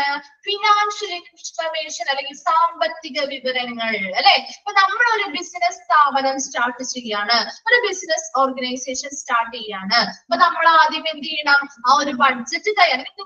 നമ്മളൊരു എന്താണ് ഷോപ്പിങ്ങിന് വേണ്ടി പോവാണ്, നിങ്ങൾ അങ്ങനെ വിചാരിച്ചാൽ മതി. ഒരു ഷോപ്പിങ്ങിന് നമ്മൾ പോവാണ്. ആ ഷോപ്പിങ്ങിന് പോകണമെങ്കിൽ നമ്മുടെ വരുമാനം, നമ്മുടെ ഇൻകത്തിനനുസരിച്ച് നമ്മളൊരു ബഡ്ജറ്റ് തയ്യാറാക്കും, അല്ലെ. ആ ഒരു ബഡ്ജറ്റിനനുസരിച്ച് ചിന്തിച്ചല്ലേ നമ്മൾ ഷോപ്പിങ്ങിന് പോകുന്നത്. അല്ലാതെ എന്തെങ്കിലുമൊക്കെ പോയി വാങ്ങിയിട്ട് വരാമെന്നുള്ള രീതിയിലല്ലല്ലോ പോവാ. ഇത്ര രൂപ അല്ലെങ്കിൽ ഇത്ര സാധനങ്ങൾ ഇന്ന രൂപയ്ക്കൊക്കെ വാങ്ങിക്കാം എന്നുള്ളൊരു കണക്ക് വെച്ചിട്ടല്ലേ, നമ്മൾ ബഡ്ജറ്റിംഗ് വെച്ചിട്ടല്ലേ നമ്മൾ ഷോപ്പിങ്ങിന് പോവാറ്. അതുപോലെ തന്നെയാണ് ഇവിടെയും നമ്മുടേതായ ആ ഒരു ഇൻകം അല്ലെങ്കിൽ അവരുടെ സാമ്പത്തികമായിട്ടുള്ള വിവരങ്ങൾ എന്തൊക്കെയാണ് അത് കൃത്യമായി പരിശോധിച്ച് വേണം ഓരോ മാർക്കറ്റിംഗ് ബഡ്ജറ്റുകളും തയ്യാറാക്കാനായിട്ട്. And marketing budgets will be different by the type of market a practice using, the age of a practice and if the practice has marked before. There is no standard for how much a practice should take. എന്താണ് ഒരു marketing budget തയ്യാറാക്കുമ്പോൾ പല രീതിയിൽ ആ marketing ബഡ്ജറ്റുകളിൽ വ്യത്യാസങ്ങൾ വരാം. അത് ഒന്നാമത്തെ കാര്യം, ഏത് തരത്തിലുള്ള മാർക്കറ്റിംഗ് പ്രാക്ടീസ് ആണ് നമ്മൾ ചെയ്യുന്നത്, ഏത് തരത്തിലുള്ള ഒരു മാർക്കറ്റിംഗ് ആണ് നമ്മൾ ചെയ്യുന്നത്, എങ്ങനെയുള്ള ഒരു പ്രൊഡക്റ്റ് ആണ് നമ്മൾ മാർക്കറ്റിലേക്ക് വിപണനം ചെയ്യുന്നത്, അതിനനുസരിച്ച് മാർക്കറ്റിംഗ് ബഡ്ജറ്റുകളിൽ വ്യത്യാസം ഉണ്ടാവാം. ആൻഡ് ഏജ് ഓഫ് പ്രാക്ടീസ്, എത്ര നാളായി നമ്മൾ ആ ഒരു ബിസിനസ് ചെയ്യുന്നു അല്ലെങ്കിൽ ആ ഒരു പ്രവൃത്തി നമ്മൾ എത്ര നാളായി ചെയ്യുന്നു, അതിനനുസരിച്ച് മാർക്കറ്റിംഗ് ബഡ്ജറ്റിൽ വ്യത്യാസം വരാം. And if the practice has marked before, ഇതിനു മുൻപ് നമുക്ക് ഇതിൽ പരിചയമുണ്ടോ എന്നതിനനുസരിച്ചും മാർക്കറ്റിംഗ് ബഡ്ജറ്റുകളിൽ വ്യത്യാസങ്ങൾ വരാം. അതായത് ഇപ്പൊ നിങ്ങൾ ഒരു എക്സാമ്പിൾ പറയുകയാണെങ്കിൽ, അപ്പൊ നമ്മള് രണ്ട് വ്യക്തികൾ, അതായത് ഒരാൾക്ക് നമ്മൾ ആ ഒരു പുതിയൊരു ബിസിനസ് സ്റ്റാർട്ട് ചെയ്യുകയാണെങ്കിൽ ഒരാൾക്ക് ഒരു ബിസിനസിനെ പറ്റി അല്ലെങ്കിൽ അതിനെ പറ്റി കൂടുതൽ എന്തൊക്കെ ബഡ്ജറ്റുകൾ തയ്യാറാക്കുന്നതോ അല്ലെങ്കിൽ എന്തൊക്കെ സാധനങ്ങൾ അതിൽ വാങ്ങിക്കണം എന്നുള്ളതോ ഒന്നും അറിയില്ല. അപ്പൊ അവരൊരു സാധാരണ ഒരു റേഞ്ച് വെച്ച് ഒരു ബഡ്ജറ്റ് തയ്യാറാക്കി ഒരുപാട് സാധനങ്ങൾ എന്ത് ചെയ്യും, വാങ്ങിച്ചു കൂട്ടും അല്ലെ. അവർക്ക് കൃത്യമായ അളവും കാര്യങ്ങളൊക്കെ അറിയോ. ആദ്യമായിട്ട് തുടങ്ങുന്ന ഒരു വ്യക്തിക്ക് അതേസമയം അവരുടെ മാർക്കറ്റിംഗ് ബഡ്ജറ്റ് എന്ന് പറയുന്നത് കുറച്ച് കൂടുതലായിരിക്കും എപ്പോഴും അല്ലെ. അതേസമയം അതിൽ കുറച്ച് പരിചയമുള്ള ആളുകളാണെങ്കിലോ അവർക്ക് എന്താണ്, കൃത്യമായിട്ട് സാധനങ്ങൾ എത്ര എണ്ണം എന്തൊക്കെ വാങ്ങിക്കണം, എത്ര എണ്ണം വാങ്ങിക്കണം, എങ്ങനെയാണ് നമ്മുടെ മാർക്കറ്റിൽ എത്തിക്കണം എന്നതിനെ കുറിച്ചുള്ള എല്ലാ കാര്യങ്ങളും അറിയാൻ പറ്റും അല്ലെ. അപ്പൊ അവരുടെ മാർക്കറ്റിംഗ് ബഡ്ജറ്റ് എന്തായിരിക്കും, കുറവായിരിക്കും അല്ലെ. ഇപ്പൊ നമ്മളാണെങ്കിലും അങ്ങനെയല്ലേ, നമ്മളൊരു സ്ഥിരമായിട്ട് ഒരു സൂപ്പർ മാർക്കറ്റിലോ അല്ലെങ്കിൽ എവിടെയെങ്കിലും ഒക്കെ പോയി സാധനം വാങ്ങിക്കുന്ന ആളുകളെ വിട്ടാൽ എന്താ പറ്റുക, അവര് കറക്റ്റ് ആയിട്ടുള്ള സാധനങ്ങൾ കൃത്യമായ അളവില് നമുക്ക് ആവശ്യമായിട്ടുള്ള സാധനങ്ങൾ വാങ്ങിച്ചു തരാം. അപ്പൊ നമ്മുടെ മാർക്കറ്റിംഗ് ബഡ്ജറ്റ്, നമ്മുടെ ബഡ്ജറ്റ് എന്ന് പറയുന്നത് അവരുടെ കയ്യിൽ ഭദ്രമായിട്ട് വളരെ കുറച്ച് സാധനങ്ങൾ അല്ലെങ്കിൽ ആവശ്യമായിട്ടുള്ള കുറച്ച് സാധനങ്ങൾ കുറച്ച് വീതം വാങ്ങിക്കുന്നത് കൊണ്ട് തന്നെ ബഡ്ജറ്റ് കുറവായിരിക്കും. അതേസമയം അറിയാത്ത ഒരാളെയാണ് നമ്മുടെ മാർക്കറ്റിലേക്ക് വിടുന്നതെങ്കിലോ സൂപ്പർ മാർക്കറ്റിലെ സാധനങ്ങൾ വാങ്ങിക്കാൻ വിടുന്നതെങ്കിലോ അവർക്ക് ഇഷ്ടമുള്ള സാധനങ്ങളൊക്കെ 1 കിലോയോ ചിലപ്പോൾ ആവശ്യമില്ലാത്ത സാധനങ്ങളൊക്കെ ചിലപ്പോൾ 1/2 കിലോ അല്ലെങ്കിൽ 1 കിലോ 2 കിലോ ഒക്കെ വാങ്ങിച്ചിട്ട് വരും. അപ്പൊ നമ്മുടെ മാർക്കറ്റിംഗ് ബഡ്ജറ്റ് എന്തായി, ആ ഒരു ബഡ്ജറ്റ് എന്ന് പറയുന്നത് കൂടുതലായിരിക്കും ആണോ. അപ്പൊ അതാണ് ഇവിടെ പറയുന്നത്. അതിനനുസരിച്ച് ആ ഒരു പരിചയ സമ്പന്നതയ്ക്കനുസരിച്ച് മുൻപരിചയത്തിനനുസരിച്ച് എത്ര വർഷമായി ആ ഒരു മാർക്കറ്റിംഗ് ആ ഒരു പ്രാക്ടീസ് ചെയ്യുന്നത് അതിനനുസരിച്ച് അല്ലെങ്കിൽ ഏത് തരത്തിലുള്ള മാർക്കറ്റിംഗ് ആണ് നമ്മൾ ചെയ്യുന്നത് എന്നതിനൊക്കെ അനുസരിച്ച് മാർക്കറ്റിംഗ് ബഡ്ജറ്റുകളിൽ വ്യത്യാസങ്ങൾ ഉണ്ടാവുന്നുണ്ട്. അതുകൊണ്ട് തന്നെ there is no standard for how much a practice should take. അതുകൊണ്ട് തന്നെ ഈ ഒരു മാർക്കറ്റിംഗ് ബഡ്ജറ്റ് നമ്മൾ സെറ്റ് ചെയ്യുന്നതിന് ഒരു പ്രത്യേക മാനദണ്ഡം നമുക്ക് വെക്കാനായിട്ട് സാധിക്കില്ല. Then next നോക്കിയേ, if the practice is new, ഈ ഒരു കാര്യം നമ്മൾ ചെയ്യാൻ പോകുന്ന ഒരു പ്രവൃത്തി എന്ന് പറയുന്നത് പുതിയതാണെങ്കിൽ അല്ലെങ്കിൽ ഒരു പുതിയ ബിസിനസ് ആക്ടിവിറ്റി നമ്മൾ സ്റ്റാർട്ട് ചെയ്യാണ്, ഒരു ബിസിനസ് സ്ഥാപനം സ്റ്റാർട്ട് ചെയ്യുമ്പോൾ we can hope to spend 10% or more of our annual gross income the first year you carry out the plan. എന്താണ് പറയുന്നത്, നമ്മൾ ആ ഒരു പുതിയ പ്രാക്ടീസ്, നമ്മളൊരു പുതിയ ബിസിനസ് സ്റ്റാർട്ട് ചെയ്യുകയാണെങ്കിൽ നമ്മൾ എന്താണ് ചെയ്യാറ്, നമുക്ക് ആ ഒരു ബിസിനസ് സ്റ്റാർട്ട് ചെയ്യണമെങ്കിൽ നമുക്ക് അതിൽ നിന്ന് വരുമാനം കിട്ടിയിട്ടാണോ നമ്മൾ ആ ഒരു ബിസിനസ് സ്റ്റാർട്ട് ചെയ്യുന്നത്, ആ ഒരു വരുമാനം കിട്ടിയിട്ടാണോ നമ്മൾ സ്റ്റാർട്ട് ചെയ്യാറ് ആണോ? അതിൽ അല്ല അല്ലെ. നമ്മൾ ആദ്യം എന്ത് ചെയ്യും, കുറച്ച് അതിൽ ഇൻവെസ്റ്റ്മെന്റ് കൊടുക്കേണ്ടി വരും അല്ലെ. അപ്പൊ അതെന്ത് പറയുന്നത് എന്താ, ആ ഒരു ബിസിനസ് സ്റ്റാർട്ട് ചെയ്ത് ഒരു വർഷം അത് മുന്നോട്ട് കൊണ്ടുപോയി നമുക്ക് കിട്ടാൻ പോകുന്ന ആ ഒരു വാർഷിക വരുമാനം അല്ല ആനുവൽ ഗ്രോസ് ഇൻകം, വാർഷിക വരുമാനത്തിന്റെ ആദ്യ 10% അല്ലെങ്കിൽ അതിൽ കൂടുതലോ നമ്മൾ എന്ത് ചെയ്യേണ്ടതായിട്ട് വരും, ആദ്യം തന്നെ ആ ഒരു പുതിയ പ്രാക്ടീസ് അല്ലെങ്കിൽ ആ ഒരു പുതിയ ബിസിനസിന് വേണ്ടി സ്പെൻഡ് ചെയ്യേണ്ടതായിട്ട് വരാം അല്ലെ, ചിലവ് ചെയ്യേണ്ടതായിട്ട് വരാം. ക്ലിയർ ആയോ? അത് നമ്മളൊരു പുതിയ ബിസിനസ് ആണ് സ്റ്റാർട്ട് ചെയ്യുന്നതെങ്കിൽ അല്ലെങ്കിൽ പുതിയൊരു പ്രാക്ടീസ് ആണ് തുടങ്ങാൻ പോകുന്നതെങ്കിലോ അതിന്റെ ഒരു വർഷം അത് കൊണ്ടുപോയി നമുക്ക് അങ്ങനെയല്ലേ ഓരോ മാസവുമാണ് നമുക്ക് ലാഭം അതിൽ നിന്നാണ് കിട്ടുന്നത് അല്ലെ, സെയിൽസ് അനുസരിച്ച്. അല്ലാതെ ഒരുമിച്ച് നമുക്ക് ആ ഒരു പൈസ കിട്ടിയിട്ടല്ല നമ്മൾ ആ ഒരു ബിസിനസ് തുടങ്ങാൻ പോകുന്നത്. ആദ്യം നമ്മൾ കുറച്ച് ഇൻവെസ്റ്റ് ചെയ്യണം. അപ്പൊ ആ ഒരു ഇൻവെസ്റ്റ് ചെയ്യണമെങ്കിൽ ആ ഒരു വർഷത്തില് നമുക്ക് ഒരു വർഷം ആ ഒരു ബിസിനസ് മുന്നോട്ട് കൊണ്ടുപോകുമ്പോൾ നമുക്ക് കിട്ടാൻ പോകുന്ന വാർഷിക വരുമാനത്തിന്റെ 10% അല്ലെങ്കിൽ അതിൽ കൂടുതലോ നമ്മൾ ആദ്യം തന്നെ എന്ത് ചെയ്യേണ്ടതായിട്ട് വരും? സ്പെൻഡ് ചെയ്യേണ്ടതായിട്ട് വരും, അല്ലെങ്കിൽ ചിലവാക്കേണ്ടതായിട്ട് വരും. ക്ലിയർ ആയോ? അത് അപ്പൊ ഡിറ്റർമൈൻ ബഡ്ജറ്റ് എന്ന് പറഞ്ഞാല് എപ്പോഴും ഒരു മാർക്കറ്റിംഗ് ബഡ്ജറ്റ് തയ്യാറാക്കുമ്പോൾ അവരുടെ സാമ്പത്തിക വിവരങ്ങൾ പരിശോധിച്ചുകൊണ്ടായിരിക്കണം ബഡ്ജറ്റ് തയ്യാറാക്കേണ്ടത്. അതുപോലെ ബഡ്ജറ്റ് തയ്യാറാക്കുന്നതിൽ പല വ്യത്യാസങ്ങൾ ഉണ്ടാവാം അല്ലെ. എല്ലാ പ്രൊഡക്റ്റുകൾക്കും ഒരുപോലെയുള്ള ബഡ്ജറ്റുകൾ നമുക്ക് തയ്യാറാക്കാൻ പറ്റില്ല. അത് ആ ഒരു ഏത് തരത്തിലുള്ള മാർക്കറ്റിംഗ് ആണ് ചെയ്യുന്നത്, അതിൽ എത്ര വർഷത്തെ എക്സ്പീരിയൻസ് ഉണ്ട്, പരിചയ സമ്പന്നത എത്രത്തോളം ഉണ്ട്, എത്ര നാളായി ആ ഒരു പ്രാക്ടീസ് ചെയ്യുന്നു എന്നതിനനുസരിച്ചൊക്കെ മാർക്കറ്റിംഗ് ബഡ്ജറ്റുകളിൽ വ്യത്യാസങ്ങൾ ഉണ്ടാവാം. അതുകൊണ്ട് തന്നെ ഒരു പ്രത്യേക സ്റ്റാൻഡേർഡ് അല്ലെങ്കിൽ മാനദണ്ഡങ്ങൾ നമുക്കിതിൽ കൊടുക്കാനായിട്ട് അല്ലെങ്കിൽ പറയാനായിട്ട് സാധിക്കില്ല. പുതിയൊരു പ്രാക്ടീസ് ആണെങ്കിൽ ആ ഒരു വാർഷിക വരുമാനം മുന്നോട്ട് കൊണ്ടുപോയി ആ ഒരു പ്ലാൻ മുന്നോട്ട് കൊണ്ടുപോയി കിട്ടുന്ന വാർഷിക വരുമാനത്തിന്റെ 10% അല്ലെങ്കിൽ അതിൽ കൂടുതൽ ആദ്യം തന്നെ നമ്മൾ അതിനു വേണ്ടി സ്പെൻഡ് ചെയ്യേണ്ടത് അല്ലെങ്കിൽ മുതൽ മുടക്കേണ്ടതായിട്ട് വരാറുണ്ട്. ക്ലിയർ ആയോ? അത് ഡിറ്റർമൈൻ ബഡ്ജറ്റ്. ഓക്കെ, നെക്സ്റ്റ് വരുന്നതാണ് develop marketing strategies. Marketing strategies develop ചെയ്യുക. ഇത് ഇമ്പോർട്ടന്റ് ആണ് കേട്ടോ. ഇതിൽ ഉൾപ്പെടുന്നത് ഏതാണ്? മാർക്കറ്റിംഗ് സ്ട്രാറ്റജീസിൽ വരുന്നത് ഏതാണ്? ഇൻക്ലൂഡഡ് അല്ലാത്തത് ഏതാണെന്നുള്ള രീതിയിലുള്ള ക്വസ്റ്റ്യൻസ് ചോദിക്കാറുണ്ട്. അതുകൊണ്ട് തന്നെ ഇമ്പോർട്ടന്റ് ആണ്, മനസ്സിലാക്കി വെച്ച് പഠിച്ചേക്കാം കേട്ടോ. നോക്കിയേ, ഡെവലപ്പ് മാർക്കറ്റിംഗ് സ്ട്രാറ്റജി അല്ലെങ്കിൽ മാർക്കറ്റിംഗ് തന്ത്രങ്ങള് വികസിപ്പിക്കുക. Some of the marketing strategies ആണ് താഴെ പറഞ്ഞിരിക്കുന്നത്. ഫസ്റ്റ് പോയിന്റ് നോക്കിയേ, provide patient satisfaction training sessions to staff. എന്താണ്? പേഷ്യൻസിന്റെ സംതൃപ്തി അല്ലെ, സാറ്റിസ്ഫാക്ഷൻ അല്ലെങ്കിൽ സംതൃപ്തി. ആ പേഷ്യൻസ് സംതൃപ്തിയുള്ള അല്ലെങ്കിൽ സാറ്റിസ്ഫൈഡ് ആവുന്ന രീതിയിലായിരിക്കണം അവിടുത്തെ സ്റ്റാഫുകള് പെരുമാറേണ്ടത് അല്ലെ. അപ്പൊ അതിനനുസരിച്ചുള്ള ട്രെയിനിങ്ങുകള് ആർക്ക് കൊടുക്കണം? അവിടുത്തെ സ്റ്റാഫുകൾക്ക് അല്ലെങ്കിൽ ജീവനക്കാർക്ക് പ്രൊവൈഡ് ചെയ്യുക. അപ്പൊ നമ്മളൊരു ഹോസ്പിറ്റലിൽ പോയി, നമ്മളൊരു പുതിയ ഹോസ്പിറ്റലിൽ പോയി, നമുക്ക് അവിടുത്തെ സ്റ്റാഫുകൾ നമ്മളോട് നല്ല രീതിയിൽ ബിഹേവ് ചെയ്തു, അതുപോലെ നന്നായിട്ട് എല്ലാ കാര്യങ്ങളും നമുക്ക് പറഞ്ഞു തന്നു, നമ്മളെ കൂടെ കൊണ്ടുപോയി നമ്മൾ ഓരോരോ കാര്യങ്ങളും ചെയ്യിപ്പിച്ചു. അങ്ങനെയൊക്കെ ചെയ്യുമ്പോൾ നമുക്ക് പിന്നീട് ആ ഒരു ഹോസ്പിറ്റലിലേക്ക് പോകാൻ തോന്നില്ലയോ? പിന്നെയും നമുക്ക് ആ ഒരു ഹോസ്പിറ്റലിലേക്ക് പോകാൻ തോന്നൂലേ? നെക്സ്റ്റ് ടൈമിൽ നമ്മൾ ആ ഒരു ഹോസ്പിറ്റൽ തന്നെ സെലക്ട് ചെയ്യും അല്ലെ. അതേസമയം നമ്മളോട് അധികം സംസാരിക്കാത്ത അല്ലെങ്കിൽ നമ്മളധികം മൈൻഡ് ചെയ്യാത്ത എല്ലാ കാര്യങ്ങളും നമ്മൾ തന്നെ സ്വയം ചെയ്യേണ്ടതായി വരുന്ന ഒരു ഹോസ്പിറ്റലിനെ അപേക്ഷിച്ച് നമുക്ക് ഇങ്ങനെ കുറച്ചുകൂടി നമ്മളോടടുക്കം കാണിക്കുന്ന അല്ലെങ്കിൽ നമ്മുടെ കാര്യങ്ങളെല്ലാം ചെയ്തു തരുന്ന അങ്ങനെയുള്ള ഒരു ഹോസ്പിറ്റലിൽ പോവാനല്ലേ നമുക്ക് താല്പര്യം കൂടാ. അപ്പൊ നമ്മുടെ എന്താണെങ്കിലും നമ്മുടെ സാറ്റിസ്ഫാക്ഷൻ ആണ് അല്ലെ.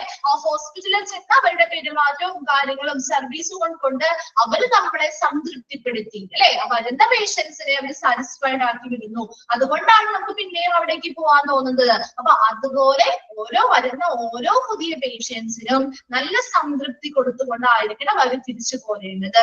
അതിനനുസരിച്ചുള്ള ട്രെയിനിങ്ങുകൾ അവിടുത്തെ സ്റ്റാഫുകൾക്ക് കൊടുക്കുക.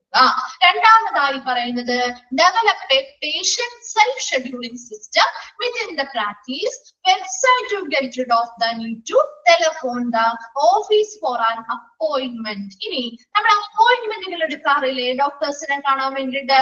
എങ്ങനെയാ നമ്മൾ അപ്പോയിന്റ്മെന്റുകൾ എടുക്കാറ്? നിങ്ങൾക്കിപ്പോ അടുത്ത ദിവസം നാളെയോ അല്ലെങ്കിൽ അടുത്ത ദിവസമോ ഡോക്ടറിന്റെ ഒരു കൺസൾട്ടേഷൻ അപ്പോയിന്റ്മെന്റ് വേണം. നിങ്ങൾ എങ്ങനെയാണ് അപ്പോയിന്റ്മെന്റ് എടുക്കുക? എങ്ങനെ എടുക്കാം? കോളിലൂടെ അല്ലെ, ടെലിഫോൺസിലൂടെ നമ്മൾ വിളിക്കുകയാണ്. നമുക്ക് ഒരു ബുക്കിംഗ് നമ്പർ ഒക്കെ തരും അല്ലെ. അപ്പൊ ആ ഒരു ബുക്കിംഗ് നമ്പർ തരും, നമ്മൾ വിളിക്കുന്നു, നമുക്ക് ടോക്കൺ കിട്ടും, നമ്പർ കിട്ടും അല്ലെ. നെക്സ്റ്റ് ഡേ അല്ലെങ്കിൽ അതിന്റെ അടുത്ത ദിവസം എപ്പോഴാണ് ഡോക്ടർ അവൈലബിൾ ആയിട്ടുള്ളത് അതിനനുസരിച്ച് നമുക്കൊരു ടോക്കൺ നമ്പറും കാര്യങ്ങളും തരും. ഇനി ഈ സംഭവം ഈ ഒരു ടെലിഫോൺ കോളിലൂടെ നമ്മൾ വിളിക്കുന്ന സമയത്ത് നമുക്ക് എന്തെങ്കിലുമൊക്കെ ബുദ്ധിമുട്ടുകൾ അനുഭവപ്പെടാറുണ്ടോ? ഉണ്ടോ?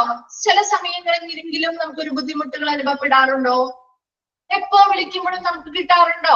ഇല്ല അല്ലെ. ചില സമയത്ത് അവർ കോൾ അറ്റൻഡ് ചെയ്യില്ല, ബിസി ആയിട്ട് കാണിക്കും. നമ്മൾ ഒത്തിരി പ്രാവശ്യം വിളിച്ചാലും ചിലപ്പോൾ കോള് കണക്ട് ആവാതെ വരും. നമുക്ക് പറഞ്ഞ് അല്ലെങ്കിൽ നമുക്ക് ചിലപ്പോൾ നാളെ അത്യാവശ്യമായിട്ട് കാണേണ്ട ഒരു കാര്യമാണെങ്കിൽ പോലും നമുക്ക് ചിലപ്പോൾ ആ ഒരു അപ്പോയിന്റ്മെന്റ് കിട്ടാതെ വരാനുള്ള ചാൻസ് ഉണ്ട് അല്ലെ. അപ്പൊ അങ്ങനെയുള്ള ബുദ്ധിമുട്ടുകൾ ഈ ടെലിഫോൺസിലൂടെ അപ്പോയിന്റ്മെന്റുകൾ എടുക്കുക അല്ലെ.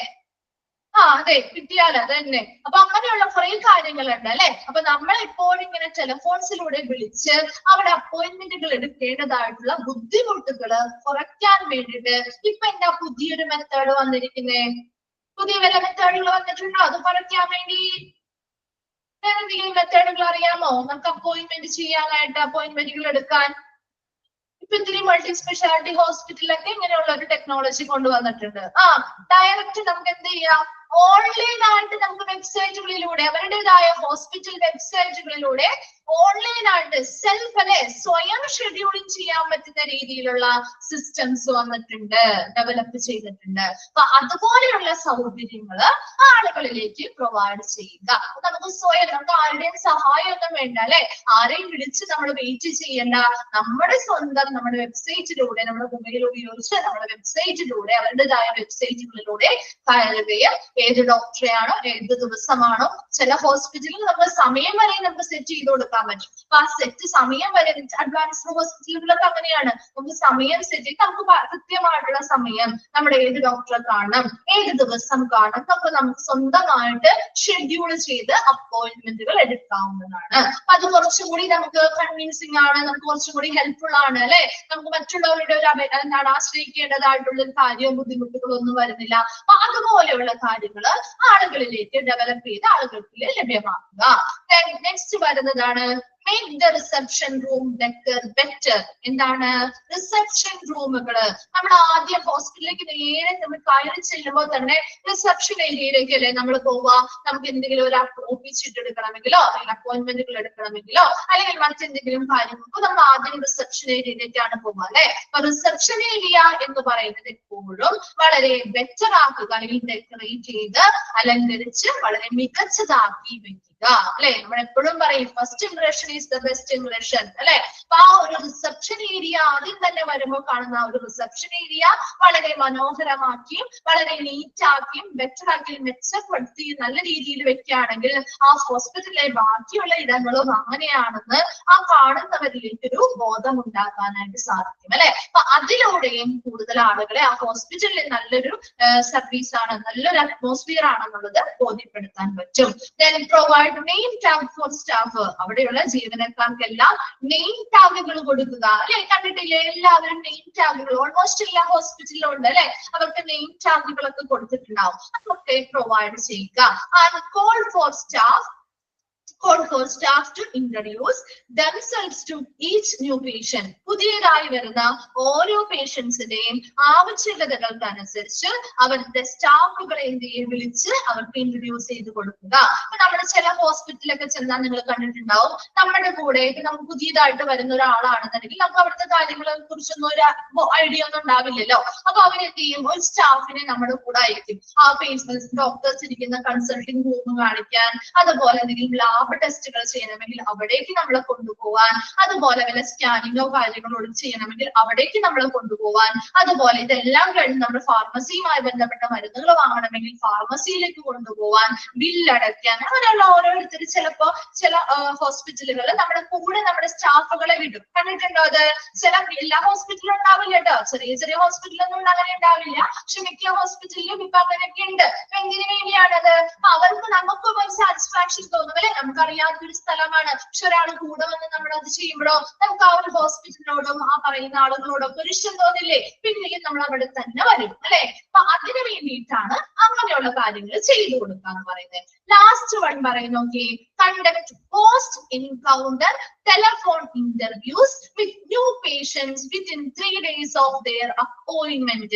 ഇനി നമ്മൾ ഒരു ഹോസ്പിറ്റലിൽ അപ്പോയിന്റ്മെന്റ് എടുത്തു, നമ്മൾ ആ ഒരു ഡോക്ടറെ പോയി കൺസൾട്ട് ചെയ്തു, ട്രീറ്റ്മെന്റുകളൊക്കെ തുടങ്ങാനുള്ള കാര്യങ്ങളൊക്കെ ഓക്കെ ആക്കി മെഡിസിൻസ് ഒക്കെ വാങ്ങി നമ്മൾ വീട്ടിലേക്ക് പോകും. വീട്ടിൽ പോന്നു കഴിഞ്ഞാലും നമ്മൾ ആ ഒരു 3 ദിവസം, അതായത് അപ്പോയിന്റ്മെന്റ് എടുത്ത് കണ്ടു പോകുന്നതിന്റെ ആ ആദ്യത്തെ 3 ദിവസത്തിനുള്ളിൽ ഇവർക്ക് എന്ത് ചെയ്യാം, അവരെ ഇന്റർവ്യൂ വിളിച്ച് ടെലിഫോൺസിലൂടെ വിളിച്ച് ഇന്റർവ്യൂകൾ ചെയ്യാം. എന്തിനു വേണ്ടിയാണ്? അവർ ഈ ഹോസ്പിറ്റലിൽ നിന്ന് എന്ത് ട്രീറ്റ്മെന്റ് ആണ് എടുത്തത്, നിങ്ങൾക്ക് ആ ട്രീറ്റ്മെന്റ് ചെയ്യുന്നത് കൊണ്ട് ബെറ്റർ ആവുന്നുണ്ടോ, ഓക്കെ ആണോ, നിങ്ങൾക്ക് മാറ്റങ്ങൾ സംഭവിക്കുന്നുണ്ടോ, ഓക്കെ നിങ്ങൾക്ക് നല്ല രീതിയിലുള്ള ഒരു എക്സ്പീരിയൻസ് ആണോ നിങ്ങൾക്കുള്ളത്, ഫീഡ്ബാക്കുകളൊക്കെ അറിയിക്കുക അല്ലെ. അങ്ങനെയുള്ള കാര്യങ്ങളും ചെയ്യുക. ഈ പറയുന്ന എല്ലാ മാർക്കറ്റിംഗ് തന്ത്രങ്ങളും എന്തിനു വേണ്ടിയിട്ടാണ് ചെയ്യുന്നത്? കൂടുതൽ ആളുകളെ ഹോസ്പിറ്റലിലേക്ക് അട്രാക്ട് ചെയ്യുക അല്ലെങ്കിൽ ആകർഷിക്കുക.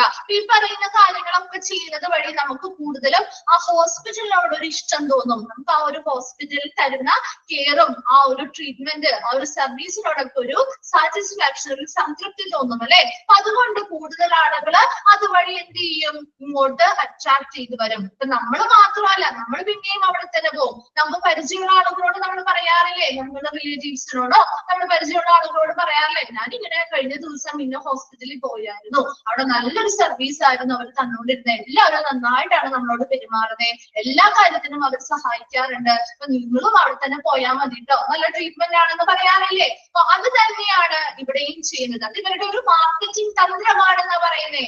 നമ്മളിപ്പോ അതൊക്കെ പഠിക്കുന്നുണ്ട്, നമുക്ക് അല്ലാത്തപ്പോ അതറിയില്ലല്ലോ അല്ലെ. അപ്പൊ മാർക്കറ്റിംഗ് തന്ത്രമാണ് അത്. എന്തിനു വേണ്ടിയാണ്?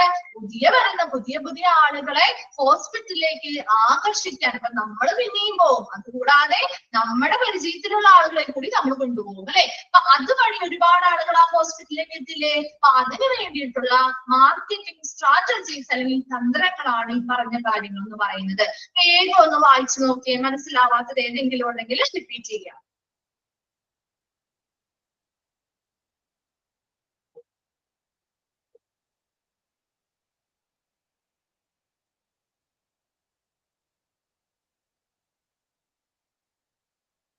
ക്ലിയർ ആണോ? മാർക്കറ്റിംഗ് സ്ട്രാറ്റജീസ് ക്ലിയർ ആണോ? ഓക്കെ, നെക്സ്റ്റ് ഭാഗത്തേക്ക് പോവാലോ. ഓക്കെ, നെക്സ്റ്റ് വൺ ആണ് ഡെവലപ്മെന്റ് ഇംപ്ലിമെന്റേഷൻ ഷെഡ്യൂൾ. എന്താണ്? നമ്മളിപ്പോ ഇത്രയും കാര്യങ്ങൾ ചെയ്തു. എന്തൊക്കെ ചെയ്തു? ഒരു ഗോള് സെറ്റ് ചെയ്തു. അത് കഴിഞ്ഞ് നമ്മൾ എന്താ ചെയ്തേ? ഗോള് സെറ്റ് ചെയ്ത് കഴിഞ്ഞ് എന്താ ചെയ്തത്? ഗോൾ സെറ്റ് ചെയ്ത് കഴിഞ്ഞിട്ട് മാർക്കറ്റിംഗ് റിസർച്ചുകൾ കണ്ടെത്തി അല്ലെ. റിസർച്ചുകൾ കണ്ടക്ട് ചെയ്തു. അത് കഴിഞ്ഞ് ആ റിസർച്ച് അനലൈസ് ചെയ്തു. ടാർഗറ്റ് ഓഡിയൻസിനെ ഐഡന്റിഫൈ ചെയ്തു. ഒരു ബഡ്ജറ്റ് സെറ്റ് ചെയ്തു. അത് കഴിഞ്ഞ് നമ്മൾ എന്ത് ചെയ്തു? മാർക്കറ്റിംഗ് തന്ത്രങ്ങൾ മെനഞ്ഞു അല്ലെ. ഇത്രയും കാര്യങ്ങൾ നമ്മൾ ചെയ്തു. ഇനി നമ്മൾ എന്താ ചെയ്യേണ്ടത്? ആ സർവീസ് എന്ത് ചെയ്യണം? നടപ്പിലാക്കണം. അതാണ് ഇംപ്ലിമെന്റേഷൻ ഷെഡ്യൂൾ എന്ന് പറയുന്നത്. ആ പറയുന്ന സേവനം അല്ലെങ്കിൽ ആ ഗോൾ ഏതാണോ നമ്മൾ സെറ്റ് ചെയ്ത് വെച്ചിരിക്കുന്നത് അത് നടപ്പിലാക്കുകയാണ് ഇംപ്ലിമെന്റേഷൻ ഷെഡ്യൂളിൽ വരുന്നത്. എന്താണ് ഒരു ഇംപ്ലിമെന്റേഷൻ ഷെഡ്യൂൾ നോക്കി? An implementation schedule is a timeline that shows which marketing actions will be done when and by whom. എന്താണ് ഒരു ഇംപ്ലിമെന്റേഷൻ ഷെഡ്യൂൾ എന്ന് പറയുന്നത്? ഇതൊരു സമയരേഖയാണ്. സെറ്റ് ടൈം ലൈൻ, ഒരു സമയരേഖയാണ്. എന്തിനു വേണ്ടി? ഏത് മാർക്കറ്റിംഗ് പ്രവർത്തനങ്ങൾ എപ്പോൾ ആരിലൂടെ ചെയ്യണമെന്ന് കാണിക്കുന്ന ഒരു സമയരേഖയാണ് ഇംപ്ലിമെന്റേഷൻ ഷെഡ്യൂൾ എന്ന് പറയുന്നത്. എന്താണ്? ഏത് മാർക്കറ്റിംഗ് പ്രവർത്തനങ്ങൾ എപ്പോൾ ആരിലൂടെ ചെയ്യണമെന്ന് കാണിക്കുന്ന ഒരു സമയരേഖയാണ് ഇംപ്ലിമെന്റേഷൻ ഷെഡ്യൂൾ എന്ന് പറയുന്നത്. അതിനൊരു എക്സാമ്പിൾ നിങ്ങൾക്ക് കണക്ട് ചെയ്യാൻ പറ്റും. നമ്മളൊരു ടൈം ടേബിൾ നമ്മൾ സെറ്റ് ചെയ്യുന്നില്ലേ? അപ്പൊ നിങ്ങൾ ഇവിടെ ഒരു കോഴ്സ് പഠിക്കാൻ വന്നു, നമുക്കൊരു ടൈം ടേബിൾ തന്നിട്ടുണ്ട് അല്ലെ. ഒരു സമയവും സെറ്റ് ചെയ്തിട്ടുണ്ടാവും. എത്ര മണി മുതൽ? 10 മുതലാണെങ്കിൽ 12 വരെ ഉണ്ട്. അതുപോലെ 1:30 മുതലാണെങ്കിൽ 3:30 വരെ. അങ്ങനെ ഒരു സമയം സെറ്റ് ചെയ്തിട്ടില്ലേ? അപ്പൊ ആ ഒരു സമയം സെറ്റ് ചെയ്തതിനനുസരിച്ചാണ് ഇവിടെ ടൈം ടേബിൾ സെറ്റ് ചെയ്യുന്നത് അല്ലെ. സമയം ഫിക്സ് ചെയ്യുന്നു, അതിനനുസരിച്ചുള്ള അവൈലബിൾ ആയിട്ടുള്ള ടീച്ചേഴ്സിനെ ഇടുന്നു അല്ലെ. ആ സമയത്ത് ഏതൊക്കെ ടീച്ചേഴ്സ് ആണോ അവൈലബിൾ ആയിട്ടുള്ളത് അവരെ സെറ്റ് ചെയ്യുന്നു. അങ്ങനെയല്ലേ നമ്മുടെ സ്കൂളുകളിലാണെങ്കിലും ആ ഒരു അവൈലബിലിറ്റി നോക്കും അല്ലെ. അതിനനുസരിച്ചാണ് ആ ഒരു കോഴ്സ് എന്ന് പറയുന്നത് നമ്മൾ ഇവിടെ നടപ്പിലാക്കുന്നത്. അങ്ങനെയല്ലേ? നമ്മൾ ആ ഒരു കോഴ്സ് നടപ്പിലാക്കുമ്പോൾ ഇതുപോലെയുള്ള സമയം സെറ്റ് ചെയ്യുന്നുണ്ട്, അതിനനുസരിച്ചുള്ള ആളുകളെ, സ്റ്റാഫുകളെ സെറ്റ് ചെയ്യുന്നുണ്ട്. അതിലൂടെ നമ്മൾ എന്ത് ചെയ്യുന്നു? ആ ഒരു കോഴ്സ് സർവീസ് നടപ്പിലാക്കുന്നു. അത്രയും നോക്കിയാണോ? അപ്പൊ നമ്മുടെ ഹോസ്പിറ്റൽ പരമായിട്ട് നിങ്ങളൊന്ന് ചിന്തിച്ചു നോക്കിയേ. ഹോസ്പിറ്റലിൽ ഒരു സർവീസ് നമ്മൾ നടപ്പിലാക്കാണ്. ആ ഒരു ഹോസ്പിറ്റലിലെ സർവീസ് നടപ്പിലാക്കുമ്പോ അവിടെയും ഇതുപോലെ കാര്യങ്ങൾ ശ്രദ്ധിക്കണ്ടേ? സമയം അല്ലെ? എല്ലാ സർവീസും ഇപ്പൊ ഹോസ്പിറ്റലിൽ നമ്മൾ പോകുമ്പോ എല്ലാ സർവീസിനും ഒരു സമയം, ഫിക്സഡ് സമയമുണ്ട് അല്ലെ? ചില കാര്യങ്ങൾ മാത്രമാണ് നമുക്ക് ഫുൾ ടൈം 24 hours കിട്ടുന്ന കുറച്ച് കാര്യങ്ങൾ മാത്രമേ ഉള്ളൂ. ബാക്കി എല്ലാത്തിനും ഒരു ഫിക്സഡ് സമയമില്ലേ? ഇത്ര മണി മുതൽ ഇത്ര സമയം വരെ ആയിരിക്കും ആ സർവീസ് അവൈലബിൾ ആവുക. ആ ഒരു സമയം ശ്രദ്ധിക്കണം. അതുപോലെ തന്നെ അത് ഈ ഒരു സർവീസ് നടപ്പിലാക്കണമെങ്കിൽ അതിനുള്ള ജീവനക്കാർ വേണം, സ്റ്റാഫുകൾ വേണം അല്ലെ? അപ്പൊ അതിനുള്ള സ്റ്റാഫുകൾ ഉണ്ടോ എന്നുള്ളത് ശ്രദ്ധിക്കണം. അതുപോലെ തന്നെ എന്താണ് ആര്, എവിടെ, എപ്പോൾ അല്ലെ, എങ്ങനെ നടപ്പിലാക്കണം എന്നുള്ള കാര്യങ്ങളും ശ്രദ്ധിക്കണം. അപ്പൊ ഇതൊക്കെയാണ് ഒരു ഇംപ്ലിമെന്റേഷൻ ഷെഡ്യൂൾ എന്ന് പറയുന്നത്. കൃത്യമായുള്ള സമയത്തിനനുസരിച്ച് സ്റ്റാഫുകളെ അറേഞ്ച് ചെയ്യുക. അതുപോലെ ഇത് നടപ്പിലാക്കണമെങ്കിൽ ഒരു കാര്യം കൂടി ശ്രദ്ധിക്കേണ്ടതായിട്ടുണ്ട്. എന്താണ്? പണം അല്ലെ? മണി എന്ന് പറയുന്ന ഒരു കാര്യം ഇവരുടെ കയ്യിൽ അതിനനുസരിച്ച് സർവീസ് കൊണ്ടുവരുമ്പോ ഒരുപാട് ചിലപ്പോ എക്യുപ്മെന്റ്സുകൾ, കോസ്റ്റ്ലി ആയിട്ടുള്ള എക്യുപ്മെന്റ്സ് കാര്യങ്ങളോ അപ്പാരറ്റസ് കാര്യങ്ങളോ ഒക്കെ വേണ്ടി വരും അല്ലെ? അതൊക്കെ നമ്മുടെ അവിടെ സജ്ജമാക്കണമെങ്കിൽ അതിനനുസരിച്ചുള്ള പണം ഈ പറയുന്ന ഹോസ്പിറ്റൽ വിഭാഗത്തിന് ഉണ്ടായിരിക്കണം. ഇങ്ങനെയുള്ള കാര്യങ്ങളൊക്കെയാണ്, ഇതിലൂടെയൊക്കെയാണ് നമ്മൾ ആ ഒരു സർവീസ് ആളുകളിലേക്ക് നടപ്പിലാക്കി നൽകുന്നത്. ക്ലിയർ ആണോ? അതാണ് ഇംപ്ലിമെന്റേഷൻ ഷെഡ്യൂൾ എന്ന് പറയുന്നത്. കൃത്യമായ സമയത്ത് കൃത്യമായ ആളുകളെ വെച്ചുകൊണ്ട് ആ ഒരു സർവീസ് നമ്മൾ നടപ്പിലാക്കുന്നു. ക്ലിയർ ആയോ? അത് implementation schedule. Okay, next one, creating the schedule. ഇങ്ങനെ ഒരു ഷെഡ്യൂൾ നമ്മൾ നടപ്പിലാക്കുന്നതിന് വേണ്ടി ഒരു ഷെഡ്യൂൾ ക്രിയേറ്റ് ചെയ്യുമ്പോൾ എന്താണ് നിർമ്മിക്കുമ്പോൾ കുറച്ച് കാര്യങ്ങൾ ശ്രദ്ധിക്കേണ്ടതായിട്ടുണ്ട്.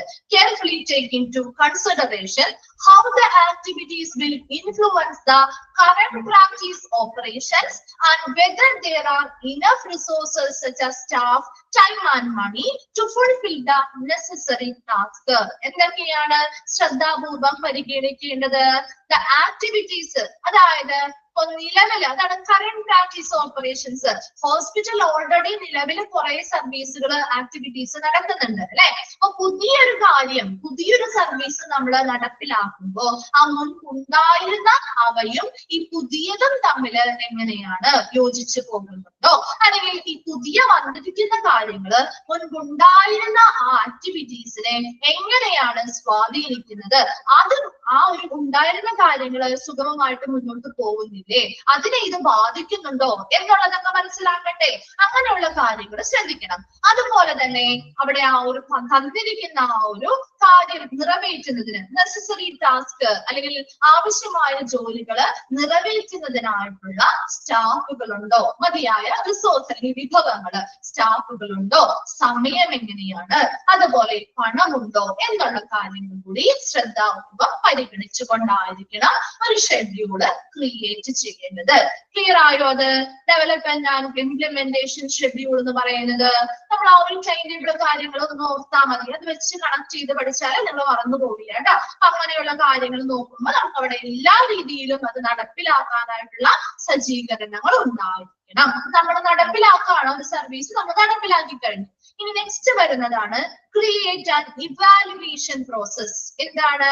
നമ്മൾ നടപ്പിലാക്കിയ കാര്യങ്ങളുണ്ടല്ലോ, ഒരു സർവീസ് നമ്മൾ ആ ഹോസ്പിറ്റലിൽ കൊണ്ടുവന്നു. അപ്പൊ ആ കൊണ്ടുവന്നു കഴിഞ്ഞാല് അതെങ്ങനെ നല്ല രീതിയിൽ പുരോഗതിയിൽ മുന്നോട്ട് പോകുന്നുണ്ടോ എന്നുള്ളത് വിലയിരുത്തുകയാണ്. നെക്സ്റ്റ് ടീച്ചർ അല്ല കേട്ടോ, നെക്സ്റ്റും ഞാൻ തന്നെയാണ് കേട്ടോ. വാഹിദ മാം അല്ല, ഞാൻ തന്നെയായിരിക്കും കണ്ടിന്യൂ ചെയ്യാം കേട്ടോ. Okay, create and evaluation process. Evaluation process എന്താ? വിലയിരുത്തുക. എന്തിനെ വിലയിരുത്തുക? Plans frequently by comparing your progress with the implementation schedule. നമ്മൾ ആ ഇംപ്ലിമെന്റ് ചെയ്തിരിക്കുന്ന അല്ലെങ്കിൽ നമ്മൾ നടപ്പിലാക്കിയിട്ടുള്ള ആ സാധനം, ആ ഒരു പ്ലാൻ ഉണ്ടല്ലോ, നമ്മൾ നടപ്പിലാക്കിയ ഒരു സർവീസ്, ആ സർവീസ് എങ്ങനെയാണ് നല്ല രീതിയിൽ പുരോഗതിയിൽ അത് മുന്നോട്ട് പോകുന്നുണ്ടോ എന്നുള്ളത് കമ്പയർ ചെയ്ത് അല്ലെങ്കിൽ താരതമ്യം ചെയ്ത് വിലയിരുത്തുക. അതായത് മുൻപുണ്ടായിരുന്ന ആ ഒരു കാര്യങ്ങൾ, പുരോഗതി, അതുപോലെ ഇപ്പോഴുള്ള ഹോസ്പിറ്റലിന്റെ മാറ്റങ്ങള്, അങ്ങനെയുള്ള ആ ഒരു പ്രോഗ്രസ്, ഈ സർവീസ് നടപ്പിലാക്കിയതിനു ശേഷമുള്ള കാര്യങ്ങളും അതിനു മുൻപുള്ള കാര്യങ്ങളും തമ്മിൽ ഒന്ന് കമ്പയർ ചെയ്ത് അല്ലെങ്കിൽ താരതമ്യം ചെയ്തുകൊണ്ട് ഈ ഒരു നടപ്പിലാക്കിയ പ്ലാനിന്റെ ആ ഒരു പുരോഗതി എത്രത്തോളം ഉണ്ടെന്ന് വിലയിരുത്തുകയാണ് ചെയ്യുന്നത്. നോക്കിയേ, there are several ways you can judge the result of your progress. നമുക്ക് പല വഴികളിലൂടെ ഈ ഒരു സർവീസിന്റെ പുരോഗതി എന്ത് ചെയ്യാൻ പറ്റും, ജഡ്ജ് ചെയ്യാൻ പറ്റും, അല്ലെങ്കിൽ വിലയിരുത്താനായിട്ട് സാധിക്കും അല്ലെ. നോക്കിയേ, പേഷ്യൻസ് സർവേ സ്കോറുകളിലൂടെ പേഷ്യൻസിന്റെ സർവേകൾ, പേഷ്യൻസുമായി ബന്ധപ്പെട്ട സർവേ സ്കോറുകൾ നമുക്ക് കണ്ടക്ട് ചെയ്യാം. സർവേസ് കണ്ടക്ട് ചെയ്ത് അതിന്റെ സ്കോറുകളിലൂടെ ഈ ഒരു സർവീസ് മികച്ചതാണെന്ന് നമുക്ക് മനസ്സിലാക്കാൻ പറ്റും. അതുപോലെ റെഫറൻസ് സോഴ്സ്, ക്ലയന്റ്, കസ്റ്റമേഴ്സിൽ നിന്നൊക്കെ ഇൻഫർമേഷൻസ് കളക്ട് ചെയ്തുകൊണ്ട് നമുക്ക് മനസ്സിലാക്കാൻ പറ്റും. അതുപോലെ ഇൻക്രീസ്ഡ് ഇൻകം, വരുമാനം വർദ്ധിക്കുന്നതിലൂടെ ഈ ഒരു സർവീസ് നടപ്പിലാക്കിയതിനു ശേഷം ആ ഹോസ്പിറ്റലിന്റെ വരുമാനം വർദ്ധിക്കുകയാണെങ്കിൽ അതിൽ നിന്ന് ഈ ഒരു സർവീസ് മികച്ചതാണെന്ന് നമുക്ക് മനസ്സിലാക്കാൻ പറ്റും. അതുപോലെ ഇൻക്രീസ്ഡ് ന്യൂ പേഷ്യൻസ്, പുതിയ പേഷ്യൻസ് ഈ ഒരു സർവീസ് നടപ്പിലാക്കിയതിനു ശേഷം ആ ഹോസ്പിറ്റലിലേക്ക് പുതിയ പേഷ്യൻസ് വരുന്നതിന്റെ എണ്ണം വർദ്ധിക്കുകയാണെങ്കിൽ അതിൽ നിന്നും ഈ ഒരു സേവനം നല്ലതാണെന്ന് മനസ്സിലാക്കാൻ പറ്റും. ആൻഡ് ഡിക്രീസ്ഡ് കംപ്ലൈന്റ്സ്, കംപ്ലൈന്റുകൾ കുറയുക. അപ്പൊ എപ്പോഴും നല്ല സേവനമല്ല എന്നുണ്ടെങ്കിൽ നമ്മൾ എപ്പോഴും കംപ്ലൈന്റുകൾ ഉണ്ടാകും അല്ലെ. അതേസമയം നല്ലൊരു സർവീസ് ആണെങ്കിൽ കംപ്ലൈന്റുകൾ കുറവായിരിക്കും. അങ്ങനെ കംപ്ലൈന്റുകൾ കുറയുന്ന ഒരു ഇതാണെങ്കിൽ കൂടിയും നമുക്ക് എന്ത് ചെയ്യാം, ആ ഒരു സർവീസ് മികച്ചതാണ്, നല്ല പുരോഗതിയിൽ മുന്നോട്ട് പോകുന്നുണ്ട് എന്ന് മനസ്സിലാക്കാനായിട്ട് സാധിക്കും. അതാണ് ഒരു ഇവാലുവേഷൻ പ്രോസസ് എന്ന് പറയുന്നത്. എപ്പോഴും നമ്മൾ നടപ്പിലാക്കിയ ആ സേവനം നല്ല രീതിയിൽ പുരോഗതിയിൽ മുന്നോട്ട് കൊണ്ടുപോകുന്നുണ്ടോ എന്നുള്ളത് വിലയിരുത്തുകയാണ്. പല മെത്തേഡിലൂടെ നമുക്ക് ചെയ്യാം അല്ലെ, വിലയിരുത്താം. അത് പേഷ്യൻസിന്റെ സർവേ സ്കോറുകളിലൂടെയാവാം, ക്ലയൻസ് അല്ലെങ്കിൽ കസ്റ്റമേഴ്സിൽ നിന്നുള്ള ഇൻഫർമേഷൻസ് കളക്ട് ചെയ്യുന്നതിലൂടെയാവാം, വർദ്ധിച്ച വരുമാനം വരുന്നതിലൂടെയാവാം, പുതിയ പേഷ്യൻസിന്റെ നമ്പർ കൂടുന്നതിലൂടെയാവാം, അല്ലെങ്കിൽ കംപ്ലൈൻസ് കുറയുന്നതിലൂടെയും നമുക്കത് വിലയിരുത്താനായിട്ട് സാധിക്കും. ക്ലിയർ ആയോ? ഇത്രയും ഭാഗം ക്ലിയർ ആയോ? ഓക്കെ, അപ്പൊ നമ്മള് ആ ഒരു മാർക്കറ്റിംഗ് പ്ലാനിന്റെ എലമെന്റ്സ് ഒരു 7 സ്റ്റെപ്പ് പറഞ്ഞില്ലായിരുന്നോ? ആ ഒരു 7 സ്റ്റെപ്പും കംപ്ലീറ്റ് ആയി കേട്ടോ. ദ എലമെന്റ്സ് ഓഫ് മാർക്കറ്റിംഗ് പ്ലാനിൽ ആ ഒരു 7 സ്റ്റെപ്സ് പറഞ്ഞായിരുന്നു. നമ്മള് ആ ഒരു 7 സ്റ്റെപ്പും കംപ്ലീറ്റ് ആയി. നെക്സ്റ്റ് നമ്മൾ പറയാൻ പോകുന്നത് മാർക്കറ്റിംഗ് കമ്മ്യൂണിക്കേഷൻ. ഈ ഒരു ഭാഗം കൂടി കഴിഞ്ഞ് നമ്മുടെ ഈ ഒരു ചാപ്റ്റർ കംപ്ലീറ്റ് ആവും കേട്ടോ. ലാസ്റ്റ് ഭാഗമാണ് ഇത്. കഴിഞ്ഞിട്ട് നമുക്ക് ഒരു 1-2 മിനിറ്റ് ഒന്ന് ബ്രേക്ക് എടുത്തിട്ട് നെക്സ്റ്റ് ഒരു ചാപ്റ്റർ ഒന്ന് സ്റ്റാർട്ട് ചെയ്ത് വെക്കാം കേട്ടോ. അപ്പൊ നമുക്ക് ആ ഒരു ജസ്റ്റ് ഒന്ന് സ്റ്റാർട്ട് ചെയ്ത് വെച്ചാൽ നമുക്ക് അടുത്ത ക്ലാസ്സിൽ ബാക്കി കണ്ടിന്യൂ ചെയ്യാലോ. നമ്മുടെ പോർഷൻസ് അല്ലെങ്കിൽ നമുക്ക് ആ ഒരു ടൈമിനുള്ളിൽ തീർക്കാനും സാധിക്കില്ല. അപ്പൊ അതുകൊണ്ടാണ് കേട്ടോ. നോക്കി, മാർക്കറ്റ് കമ്മ്യൂണിക്കേഷൻ എന്താണ്? മാർക്കറ്റ് കമ്മ്യൂണിക്കേഷൻ നമുക്ക് അറിയാവുന്ന കാര്യങ്ങൾ തന്നെയാണ് ഇതിൽ പറയുന്നത്. നിങ്ങളൊന്ന് ജസ്റ്റ് ഒന്ന് ഇമാജിൻ ചെയ്ത് കണക്ട് ചെയ്ത് വെച്ച് പഠിച്ചാൽ കിട്ടാവുന്ന ഭാഗമാണ് കേട്ടോ. മാർക്കറ്റിംഗ് കമ്മ്യൂണിക്കേഷൻ അല്ലെ, നമ്മുടെ ആ ഒരു ആശയവിനിമയം അല്ലെ. Marketing communication is the Vahida മാമിന് പകരം ഞാൻ തന്നെയാണ് കണ്ടിന്യൂ ചെയ്യുന്നത് കേട്ടോ. Okay, okay. Marketing communication is the most noticeable of any of the marketing mix variables. ഏതൊക്കെയാണ് മാർക്കറ്റിംഗ് മിക്സ് വേരിയബിൾസിൽ വരുന്നത്? മാർക്കറ്റിംഗ് മിക്സ് നമ്മൾ പഠിച്ചില്ലേ? ഏതൊക്കെയാ മാർക്കറ്റിംഗ് മിക്സിൽ വരുന്ന ഘടകങ്ങൾ അല്ലെങ്കിൽ വേരിയബിൾസ് എന്ന് പറയുന്നേ? 4 P's പഠിച്ചായിരുന്നു അല്ലെ. ഏതൊക്കെ വരും 4 P's ഓഫ് മാർക്കറ്റിംഗില്? പ്രൊഡക്റ്റ്, പ്രൊഡക്റ്റ്, പ്രൈസ്, then ഏതാണ്?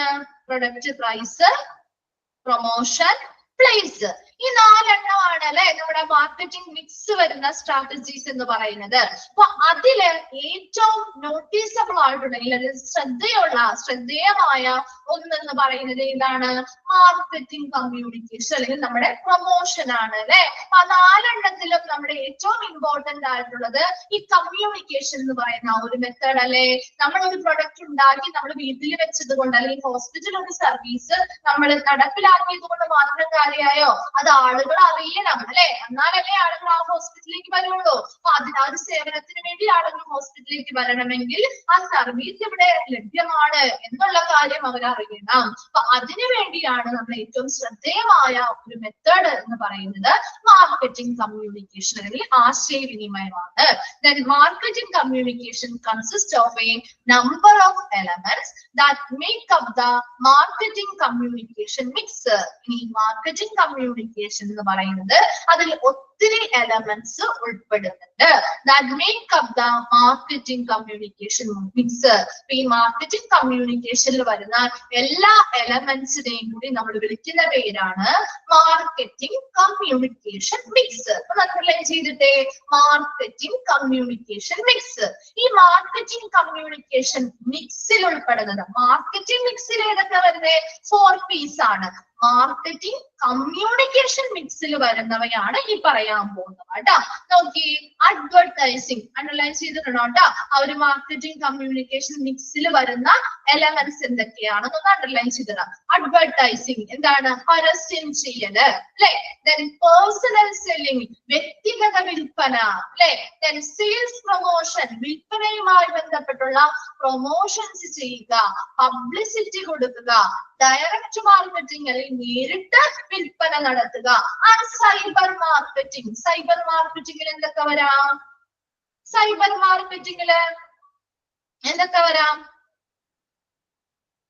Very good. ഓൺലൈൻ ആയിട്ടുള്ള മാർക്കറ്റിംഗ് അല്ലെ, വെബ്സൈറ്റുകളിലൂടെ അല്ലെങ്കിൽ മറ്റെന്തെങ്കിലും മീഡിയാസിലൂടെയുള്ള മാർക്കറ്റിംഗുകളാണ്, ഓൺലൈൻ ആയിട്ടുള്ള മാർക്കറ്റിംഗുകളാണ് സൈബർ മാർക്കറ്റിംഗ്. അപ്പൊ അങ്ങനെ വെബ്സൈറ്റുകളിലൂടെ അല്ലെങ്കിൽ ഓൺലൈൻ ആയിട്ടുള്ള മാർക്കറ്റിംഗുകളിൽ ഏതാണ് വരുന്നത് എന്ന് ചോദിച്ചാൽ അത് സൈബർ മാർക്കറ്റിംഗ് ആണ് കേട്ടോ.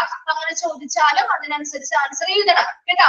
ഏതെങ്കിലും ക്വസ്റ്റ്യൻസ് ചിലപ്പോ അങ്ങനെ ഒരു ട്രിക്കി ആയിട്ടുള്ള ചോദിക്കുകയാണെങ്കിൽ അതിനനുസരിച്ച് എഴുതിക്കൊള്ളാം കേട്ടോ. സൈബർ മാർക്കറ്റിംഗിനുള്ളിലാണ് ഓൺലൈൻ ആയിട്ടുള്ളത് വെബ്സൈറ്റുകളിലൂടെയുള്ള മാർക്കറ്റിംഗ് ഒക്കെ വരുന്നത്. ബേസിക് ആയിട്ടുള്ള കാര്യം നമ്മൾ അറിയാലോ, നമ്മുടെ സോഷ്യൽ മീഡിയ കാര്യങ്ങളൊക്കെ ഉപയോഗിക്കുന്ന ആളുകളല്ലേ, അപ്പൊ അറിയാവുന്ന കാര്യം തന്നെയാണ്. അപ്പൊ നോക്കിയേ, അപ്പൊ മാർക്കറ്റിംഗ് കമ്മ്യൂണിക്കേഷനിലെ മാർക്കറ്റിംഗ് കമ്മ്യൂണിക്കേഷൻ മിക്സുകളിൽ വരുന്ന എലമെന്റ്സ് ആണ് എന്തെന്ന് പറയുന്നത്?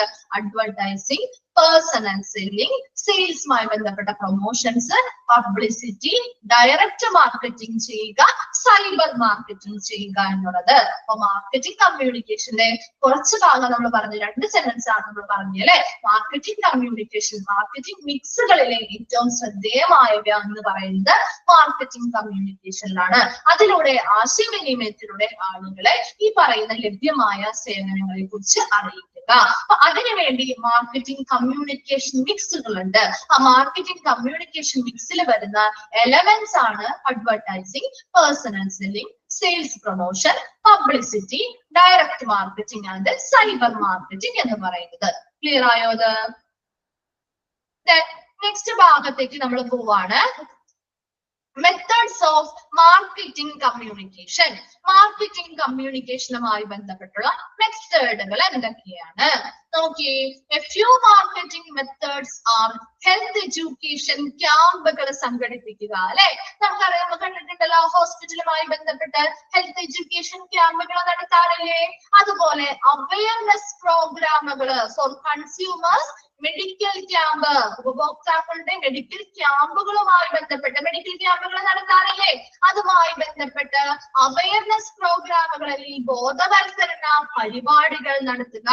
Website marketing to different referral avenues such as corporate, insurance companies and smaller health care organizations. ഇപ്പൊ നമ്മുടെ കോർപ്പറേറ്റ് ആവാം, ഇൻഷുറൻസ് കമ്പനികള്, ചെറുകിട ആരോഗ്യ പരിപാലന സ്ഥാപനങ്ങള്, ഇവയെല്ലാം ഒരു ടൈപ്പിലായിരിക്കും അല്ലെ. അപ്പൊ അവരുടെയൊക്കെ മാർക്കറ്റിംഗുമായി ബന്ധപ്പെട്ട് അവരുടെയൊക്കെ ഇമ്പോർട്ടൻസ് ആളുകളിലേക്ക് അറിയാൻ വേണ്ടിയിട്ട് വെബ്സൈറ്റ് മാർക്കറ്റിംഗുകളിലൂടെ ആളുകളോട് കമ്മ്യൂണിക്കേറ്റ് ചെയ്യാം. Alluring international patients through medical tourism. Medical tourism വഴി ഇന്റർനാഷണൽ പേഷ്യൻസ്, അന്താരാഷ്ട്ര രോഗികള് കാണാനുണ്ടോ? അല്ലുവറിംഗ് അട്രാക്ട് ചെയ്യുക അല്ലെങ്കിൽ ആകർഷിക്കുക. അവരെന്ത് ചെയ്യുക? നമ്മുടെ ആ ഒരു ഹോസ്പിറ്റലിലെ പുതിയ പുതിയ സർവീസുകൾ കൊണ്ടുവരുന്നത്. നിങ്ങൾ കണ്ടിട്ടില്ലേ, ഇന്റർനാഷണൽ പേഷ്യൻസ് നമ്മുടെ ഇവിടെ വന്ന ട്രീറ്റ്മെന്റിനൊക്കെ വരാറില്ലേ? കാണാറില്ലേ? അപ്പൊ നമ്മുടെ ഒരു സുഖചികിത്സ അല്ലെങ്കിൽ കൂടുതലും അവര് ഈ ആയുർവേദ ട്രീറ്റ്മെന്റുകൾക്കൊക്കെ വേണ്ടിയിട്ടായിരിക്കും വരാ അല്ലെ. അപ്പൊ അങ്ങനെയുള്ള കുറെ ആളുകളെ നമ്മുടെ ആ ഒരു എന്താണ് പുതിയതായിട്ടുള്ള ആ ഒരു മെഡിക്കൽ ടൂറിസവുമായി ബന്ധപ്പെട്ട് ആളുകളെ ഇന്റർനാഷണൽ പേഷ്യൻസിനെ ഇവിടേക്ക് എന്ത് ചെയ്യുക, അന്താരാഷ്ട്ര പേഷ്യൻസിനെ ഒക്കെ ഇവരെ അട്രാക്ട് ചെയ്ത് ഇവിടേക്ക് വരുത്തുക. And promotional packages for various occasions, വിവിധ അവസരങ്ങൾക്കുള്ള പ്രൊമോഷണൽ പാക്കേജുകൾ നൽകുക. നമുക്കിങ്ങനെ പാക്കേജുകളൊക്കെ ആക്കി നൽകുമ്പോൾ കൂടുതൽ ആളുകളും അതിനോട് അട്രാക്ട് ചെയ്ത് അതിലേക്ക് വരാനായിട്ട് ചാൻസ് ഉണ്ട് അല്ലെ. അപ്പൊ അതുവഴിയും നമുക്ക് എന്ത് ചെയ്യാൻ പറ്റും, മെത്തേഡുകളിലൂടെ ആളുകളിലേക്ക് കമ്മ്യൂണിക്കേഷൻസ് നടത്തിപ്പിക്കാനായിട്ട് സാധിക്കും. അപ്പൊ എന്തൊക്കെയാ കുറച്ച് മെത്തേഡുകൾ പറഞ്ഞത്? ഹെൽത്ത് എഡ്യൂക്കേഷൻ ക്യാമ്പുകൾ നടത്താം, അതുപോലെ മെഡിക്കൽ ക്യാമ്പുകളുമായി ബന്ധപ്പെട്ട് അവയർനെസ് പ്രോഗ്രാം അല്ലെങ്കിൽ ബോധവൽക്കരണ പരിപാടികൾ നടത്തുക, അതുപോലെ കോർപ്പറേറ്റുകള്, ചെറുകിട ഇൻഷുറൻസ് കമ്പനികള്, ചെറുകിട ഹെൽത്ത് കെയർ ഇൻസ്റ്റിറ്റ്യൂഷൻസ് അല്ലെങ്കിൽ ആരോഗ്യ പരിപാലന സ്ഥാപനങ്ങളൊക്കെ ആയിട്ട് ഒരു ടൈപ്പ് വെച്ചുകൊണ്ട് അവരുടേതായ സർവീസുകൾ ആളുകളിലേക്ക് എത്താൻ വേണ്ടിയിട്ട് വെബ്സൈറ്റ് മാർക്കറ്റിംഗുകൾ ചെയ്യുക. അതുപോലെ മെഡിക്കൽ ടൂറിസംസ് വഴി ഇന്റർനാഷണൽ പേഷ്യൻസിനെ ഇങ്ങോട്ട് ആകർഷിക്കാൻ വേണ്ടിയിട്ടുള്ള കാര്യങ്ങൾ ചെയ്യുക. അതുപോലെ പ്രൊമോഷണൽ പാക്കേജുകളെല്ലാം തയ്യാറാക്കി നൽകുക. ഇതെല്ലാം ചില മെത്തേഡ്സ് ഓഫ് മാർക്കറ്റ് ആണ്, കമ്മ്യൂണിക്കേഷൻ മെത്തേഡുകളാണ്. നെക്സ്റ്റ് നോക്കിയേ, effective hospital marketing is fulfilled by developing smart and sensible advertising and marketing campaigns. ഇനി ഏറ്റവും ഒരു ഫലപ്രദമായിട്ടുള്ള മാർക്കറ്റിംഗ് നടപ്പിലാക്കണമെങ്കിൽ അല്ലെങ്കിൽ മാർക്കറ്റിംഗുമായി ബന്ധപ്പെട്ട കാര്യങ്ങൾ പൂർത്തീകരിക്കണമെങ്കിൽ ഒരു സ്മാർട്ട് ആയിട്ടുള്ള അല്ലെങ്കിൽ സമർത്ഥമായതും എന്താണ് വിവേകപൂർണവുമായിട്ടുള്ള ഒരു അഡ്വർടൈസിംഗ് മാർക്കറ്റിംഗ് ക്യാമ്പയിനുകൾ അല്ലെങ്കിൽ പരസ്യ വിപണന ക്യാമ്പയിനുകൾ സംഘടിപ്പിക്കുക. അപ്പൊ നിങ്ങൾ അത് കണ്ടിട്ടുണ്ടാവില്ല, നമ്മൾ പരസ്യങ്ങളൊന്നും കാണാറില്ലേ? വളരെ ചുരുങ്ങിയ ഒരു സമയത്തിനുള്ളിൽ അല്ലെ പരസ്യങ്ങൾ, ഒത്തിരി സമയമൊന്നും നീണ്ടു നിൽക്കില്ല അല്ലെ, കുറച്ച് സെക്കൻഡുകൾക്കുള്ളിൽ അത് മാറും അല്ലെ ആ ഒരു പരസ്യം എന്ന് പറയുന്നത്. പക്ഷെ അതേ സമയം ആ ഒരു സെക്കൻഡുകൾക്കുള്ളിൽ തന്നെ വളരെ സ്മാർട്ട് ആയിട്ടും സെൻസിബിൾ ആയിട്ടും അല്ലെങ്കിൽ നമുക്ക് പെട്ടെന്ന് മനസ്സിലാവുന്ന രീതിയിൽ അവർ ഉദ്ദേശിച്ചിരിക്കുന്ന ആശയം എന്താണ് അല്ലെങ്കിൽ ഉദ്ദേശിച്ചിരിക്കുന്ന കാര്യം എന്താണെന്ന് നമുക്ക് അവർ കൺവേ ചെയ്ത് തരാറില്ലേ? ആ ഒരു അഡ്വർടൈസ്മെന്റ് കാണുമ്പോൾ തന്നെ കുറച്ച് സമയം ഉണ്ടാവുള്ളൂ, പക്ഷെ അതിനുള്ളിൽ എല്ലാ കാര്യങ്ങളും അവർ ഉൾപ്പെടുത്തി വളരെ സ്മാർട്ട് ആയിട്ട് നമ്മളിലേക്ക് എത്തിക്കുന്നുണ്ട് അല്ലെ. അപ്പൊ അതാണ് ഇവിടെ പറയുന്നത്. അങ്ങനെ ആ ഒരു പരസ്യ വിപണന ക്യാമ്പയിനുകൾ നടത്തുമ്പോൾ വളരെ സമർത്ഥമായും വിവേകപൂർണമായും കണ്ടക്ട് ചെയ്യുന്നതിലൂടെ ആ ഒരു ഹോസ്പിറ്റൽ മാർക്കറ്റിംഗ് എന്ന് പറയുന്നത് ഫലപ്രദമാക്കാനായിട്ട് സാധിക്കും. ആ കുറച്ച് സമയങ്ങൾക്കുള്ളിൽ തന്നെ നമുക്ക് എന്ത് ചെയ്യാൻ പറ്റും, കൃത്യമായ ആശയം ആളുകളിലേക്ക് കമ്മ്യൂണിക്കേഷനിലൂടെ അറിയിക്കാനായിട്ട് പറ്റണം. ലാസ്റ്റ് പറയുന്നത്, hospital marketing campaign should consist of a well-structured media mix to include press releases, print, television, radio and web. എന്താണ് ഹോസ്പിറ്റൽ മാർക്കറ്റിംഗുമായി ബന്ധപ്പെട്ട ക്യാമ്പയിനുകളിൽ ഒരു വെൽ സ്ട്രക്ചേർഡ് മീഡിയ മിക്സ് ഉണ്ട്. എന്താണ് മീഡിയ മിക്സ് എന്ന് പറയുന്നത്? അതിൽ എന്തൊക്കെ വരും? ആ മീഡിയ മിക്സിലൂടെയും നമുക്ക് കമ്മ്യൂണിക്കേഷൻസ് നടത്താം. എന്തൊക്കെയാ മീഡിയ മിക്സിൽ വരുന്നത്? പ്രസ് റിലീസുകള്. എന്താ പ്രസ് റിലീസ് എന്ന് പറഞ്ഞാല്? എന്താണ്? പത്രക്കുറിപ്പുകള്. കണ്ടിട്ടില്ലേ? പേപ്പറിന്റെ കൂടെയുള്ള പത്രക്കുറിപ്പുകൾ കണ്ടിട്ടില്ലേ? അഡ്വർടൈസ്മെന്റ്സ് ഒക്കെ ബന്ധപ്പെട്ട്. അതുപോലെ പ്രിന്റുകള്. എന്താ പ്രിന്റുകള്? പ്രിന്റുകളിൽ ഏതൊക്കെ വരാം? Very good. നോട്ടീസ് വരാം, ബ്രോഷേഴ്സ് വരാം അല്ലെ. അപ്പൊ അങ്ങനെയുള്ള നോട്ടീസ്, ബ്രോഷേഴ്സ് പോലെയുള്ള പ്രിന്റുകൾ വരാം. ടെലിവിഷൻ അല്ലെ, നമ്മുടെ ടിവിയിലൂടെ നമുക്ക് അഡ്വർടൈസ്മെന്റ്സ് പബ്ലിസിറ്റി ഒക്കെ കൊടുക്കാം. റേഡിയോയിലൂടെ കൊടുക്കാം. അതുപോലെ വെബ്, നമ്മുടെ വെബ്സൈറ്റുകളിലൂടെയും നമുക്ക് ഇങ്ങനെയുള്ള പ്രൊമോഷൻസ് കൊടുക്കാം. നമ്മുടെ സോഷ്യൽ മീഡിയാസ് ഉപയോഗിച്ച് എല്ലാം നമുക്ക് ചെയ്യാം അല്ലെ. അപ്പൊ ഇവയെല്ലാം ഒരു മീഡിയ മിക്സ് വരുന്നതാണ്. അപ്പൊ മാർക്കറ്റിംഗ് കമ്മ്യൂണിക്കേഷനുമായി ബന്ധപ്പെട്ടുള്ള മീഡിയ മിക്സിൽ ഉൾപ്പെടുന്നതാണ് പ്രസ് റിലീസുകള്, പ്രിന്റുകള്, ടെലിവിഷൻ, റേഡിയോ ആൻഡ് വെബ് എന്നൊക്കെ പറയുന്നത്. അപ്പൊ ഇവയെല്ലാം എന്താണ് ഉപയോഗിച്ചുകൊണ്ട്, ഇങ്ങനെയുള്ള മെത്തേഡുകളെല്ലാം ഉപയോഗിച്ചുകൊണ്ട് നല്ല രീതിയിൽ നമുക്ക് മാർക്കറ്റിംഗ് കമ്മ്യൂണിക്കേഷൻ ചെയ്യാനും അതുവഴി ആളുകളെ ഹോസ്പിറ്റലിലേക്ക് അട്രാക്ട് ചെയ്യാനും സാധിക്കുന്നു. ക്ലിയർ ആയോ ആ ഒരു ഭാഗം? മാർക്കറ്റിംഗ് കമ്മ്യൂണിക്കേഷൻ ക്ലിയർ ആണോ?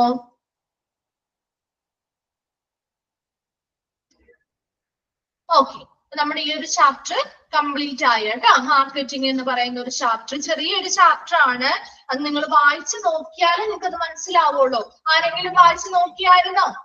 അടുത്ത ക്ലാസ്സിന്റെ ആരെങ്കിലും ഒന്നോ രണ്ടോ പ്രാവശ്യമൊക്കെ വായിച്ചു നോക്കാൻ പറഞ്ഞിട്ട് വായിച്ചു നോക്കിയായിരുന്നോ? അപ്പൊ ആ ഒരു ആദ്യത്തെ ക്ലാസ്സിൽ നമ്മൾ കണ്ടപ്പോ നമുക്ക് കുറച്ച് ഒന്ന് ടഫാണ്, ഇത് എങ്ങനെ ക്യാച്ച് ചെയ്യുന്നു തോന്നിയിട്ടുണ്ടാവും നിങ്ങൾക്ക്. അത് കഴിഞ്ഞ് ഒന്നോ രണ്ടോ പ്രാവശ്യം വായിച്ചവർക്ക് മനസ്സിലാവും ഇത് അത്ര വലിയ ഡിഫിക്കൽട്ട് അല്ല, മനസ്സിലാക്കാൻ പറ്റും, ഫോളോ ചെയ്യാൻ പറ്റും എന്ന് മനസ്സിലായിട്ടില്ലേ?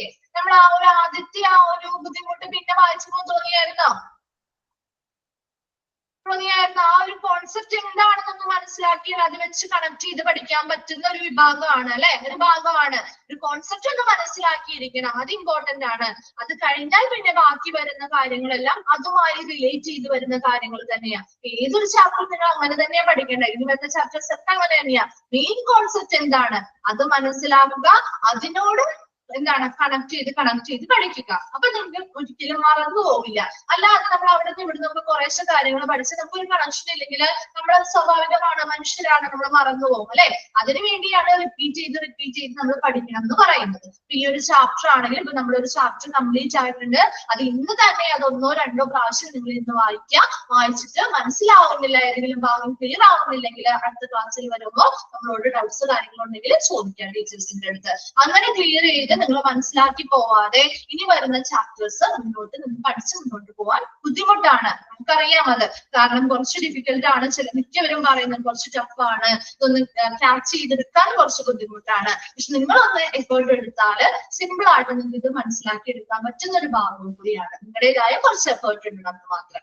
ഓക്കെ, അപ്പൊ നമ്മൾ നെക്സ്റ്റ് ഒരു ചാപ്റ്ററിലേക്ക് കടക്കാണ്. ഒരു ജസ്റ്റ് ഒരു 2 മിനിറ്റ് നിങ്ങൾ ഒന്നൊരു ബ്രേക്ക് എടുത്തിട്ട് ഒന്ന് കുറച്ച് വെള്ളം കുടിച്ച് ഒന്ന് ബ്രേക്ക് എടുത്ത് ഒന്ന് റിഫ്രഷ് ആയിട്ട് വന്നോളൂ കേട്ടോ.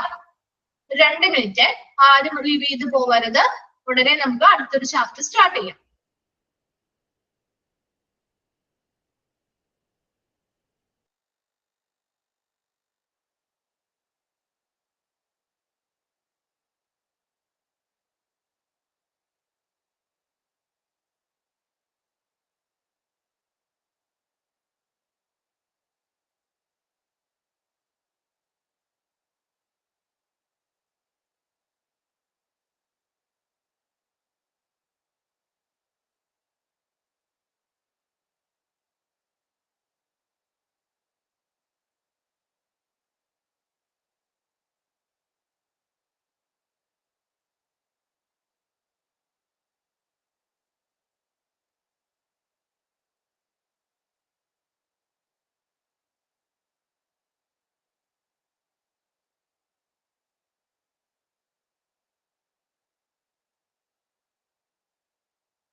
ഓക്കെ, നമുക്ക് സ്റ്റാർട്ട് ചെയ്യാം.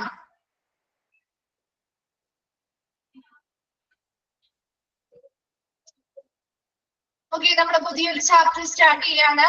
Hospital administration. നിങ്ങളിൽ എത്രയാണ് നമ്പർ?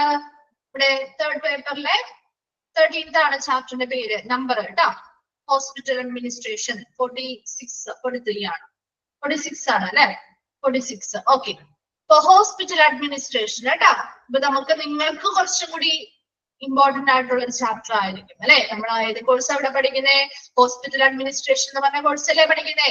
നിങ്ങളുടെ കാര്യം കുറച്ച് ഡ്യൂട്ടിയും കാര്യങ്ങളും ഒക്കെ തന്നെയാണ്. നമ്മളൊരു ജോലിക്ക് പ്രവേശിക്കുമ്പോ ആ ഒരു കുറച്ച് ഡ്യൂട്ടീസ് കാര്യങ്ങൾ എന്തൊക്കെയാണ്, അതാണ് ഈ ഒരു ചാപ്റ്ററിൽ പറയുന്നത് കേട്ടോ. ഹോസ്പിറ്റൽ അഡ്മിനിസ്ട്രേഷൻ എന്ന് പറയുന്ന ചാപ്റ്ററിൽ. അപ്പൊ നമുക്ക് സ്റ്റാർട്ട് ചെയ്യാം.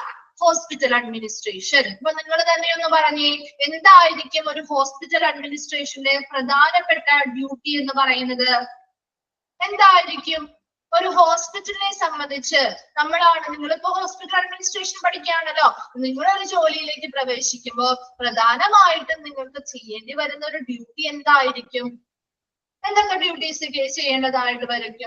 ഫ്രണ്ട് ഓഫീസ് ചെയ്യേണ്ടതായിട്ട് വരും. മാനേജിങ് ചെയ്യണം അല്ലെ. അതായത് ഓവറോൾ മാനേജ്മെന്റ് ആണ് ആ ഒരു ഹോസ്പിറ്റലുമായി ബന്ധപ്പെട്ട മൊത്തത്തിലുള്ള കാര്യങ്ങൾ അല്ലെ മാനേജ് ചെയ്യേണ്ടതായിട്ട് വരും. നമ്മൾ ഓരോ ഡിപ്പാർട്ട്മെന്റ്സ് ഒക്കെ പഠിച്ചപ്പോ നമ്മൾ പറഞ്ഞു അല്ലെ, അവസാന ഭാഗം നമ്മൾ എന്താ പഠിക്കാറ്? ഹോസ്പിറ്റൽ അഡ്മിനിസ്ട്രേഷന്റെ ഭാഗത്ത് നിന്ന് ഉറപ്പുവരുത്തേണ്ടതായിട്ടുള്ള കാര്യങ്ങൾ പഠിക്കാറില്ലേ? അപ്പൊ നമ്മൾ ഓരോ ഡിപ്പാർട്ട്മെന്റുകളെയും മാനേജ് ചെയ്യണം. അതുപോലെ തന്നെ ആ ഹോസ്പിറ്റലിന്റെയും മൊത്തത്തിലുള്ള എല്ലാ കാര്യങ്ങളെയും മാനേജ് ചെയ്യേണ്ടത് ഈ ഹോസ്പിറ്റൽ അഡ്മിനിസ്ട്രേഷൻ ആണ്. അപ്പൊ അതുപോലെയുള്ള കുറച്ച് ഡ്യൂട്ടീസും കാര്യങ്ങളും ഒക്കെ പറയുന്നത് ചെറിയൊരു ചാപ്റ്റർ ആണ്. നിങ്ങൾക്ക് മനസ്സിലാവാൻ പറ്റുന്ന രീതിയിലുള്ള എളുപ്പത്തിലുള്ള ഒരു ചാപ്റ്റർ ആണ്. കുറച്ച് ഡ്യൂട്ടിയും കാര്യങ്ങളും അവരുടെ കുറച്ച് സ്കിൽസ്, റെസ്പോൺസിബിലിറ്റീസ് ഒക്കെ പറയുന്നത് കേട്ടോ. നോക്കിയപ്പോ നമുക്ക് സ്റ്റാർട്ട് ചെയ്യാം. Hospital administration. Administer originated from the Latin word ad plus minister. ഒന്ന് അണ്ടർലൈൻ ചെയ്ത് ആ ഒരു സെന്റൻസ് ചോദിക്കാറുണ്ട് കേട്ടോ. അഡ്മിനിസ്റ്റർ എന്ന് പറയുന്ന വേർഡ് ഒറിജിനേറ്റ് ചെയ്തിരിക്കുന്ന അല്ലെങ്കിൽ ഉത്ഭവിച്ചിരിക്കുന്നത് ലാറ്റിൻ വേർഡ് ആയിട്ടുള്ള ആഡ് പ്ലസ് മിനിസ്ട്രയർ എന്നാണ് കേട്ടോ. ആ ഒരു ലാസ്റ്റത്തെ ആ ഒരു ഐ വേണ്ട അവിടെ. TRARE മിനിസ്ട്രയർ കേട്ടോ. അപ്പൊ അഡ്മിനിസ്റ്റർ എന്ന് പറയുന്ന വേർഡ് ഒറിജിനേറ്റ് ചെയ്തിരിക്കുന്നത് ലാറ്റിൻ വേർഡ് ആയിട്ടുള്ള ഏത് വേർഡിൽ നിന്നുമാണ്? ഏത് ലാറ്റിൻ വേർഡിൽ നിന്നുമാണ് ചോദിക്കുക കേട്ടോ. ആഡ് പ്ലസ് മിനിസ്ട്രയർ എന്ന് പറയുന്ന വേർഡിൽ നിന്നുമാണ്. എന്താണ് അതിന്റെ മീനിങ് വരുന്നത്? To care for or to look after people, to manage affairs. എന്താണ്? ആളുകളെ പരിപാലിക്കുന്നതിനോ അല്ലെങ്കിൽ ആളുകളെ ശ്രദ്ധയോട് കൂടി നോക്കി അവരുടെ കാര്യങ്ങൾ കൈകാര്യം ചെയ്യുന്നതോ എന്നാണ് അതിന്റെ മീനിങ്സ് വരുന്നത്. To people to manage affairs, അവരുടെ കാര്യങ്ങൾ കൈകാര്യം ചെയ്യുക, ശ്രദ്ധയോടെ കൈകാര്യം ചെയ്യുക, അല്ലെങ്കിൽ ആളുകളെ പരിപാലിക്കുന്നതോ എന്നുള്ളൊരു മീനിങ് ആണ് വരുന്നത്. എന്താണ് അഞ്ജു? അഫെയർ എന്ന് പറഞ്ഞാൽ മാനേജ് അഫെയർ എന്ന് പറഞ്ഞാൽ കാര്യങ്ങൾ കൈകാര്യം ചെയ്യുക. 1 മിനിറ്റ്.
ഓക്കെ, നമുക്ക് കണ്ടിന്യൂ ചെയ്യാം.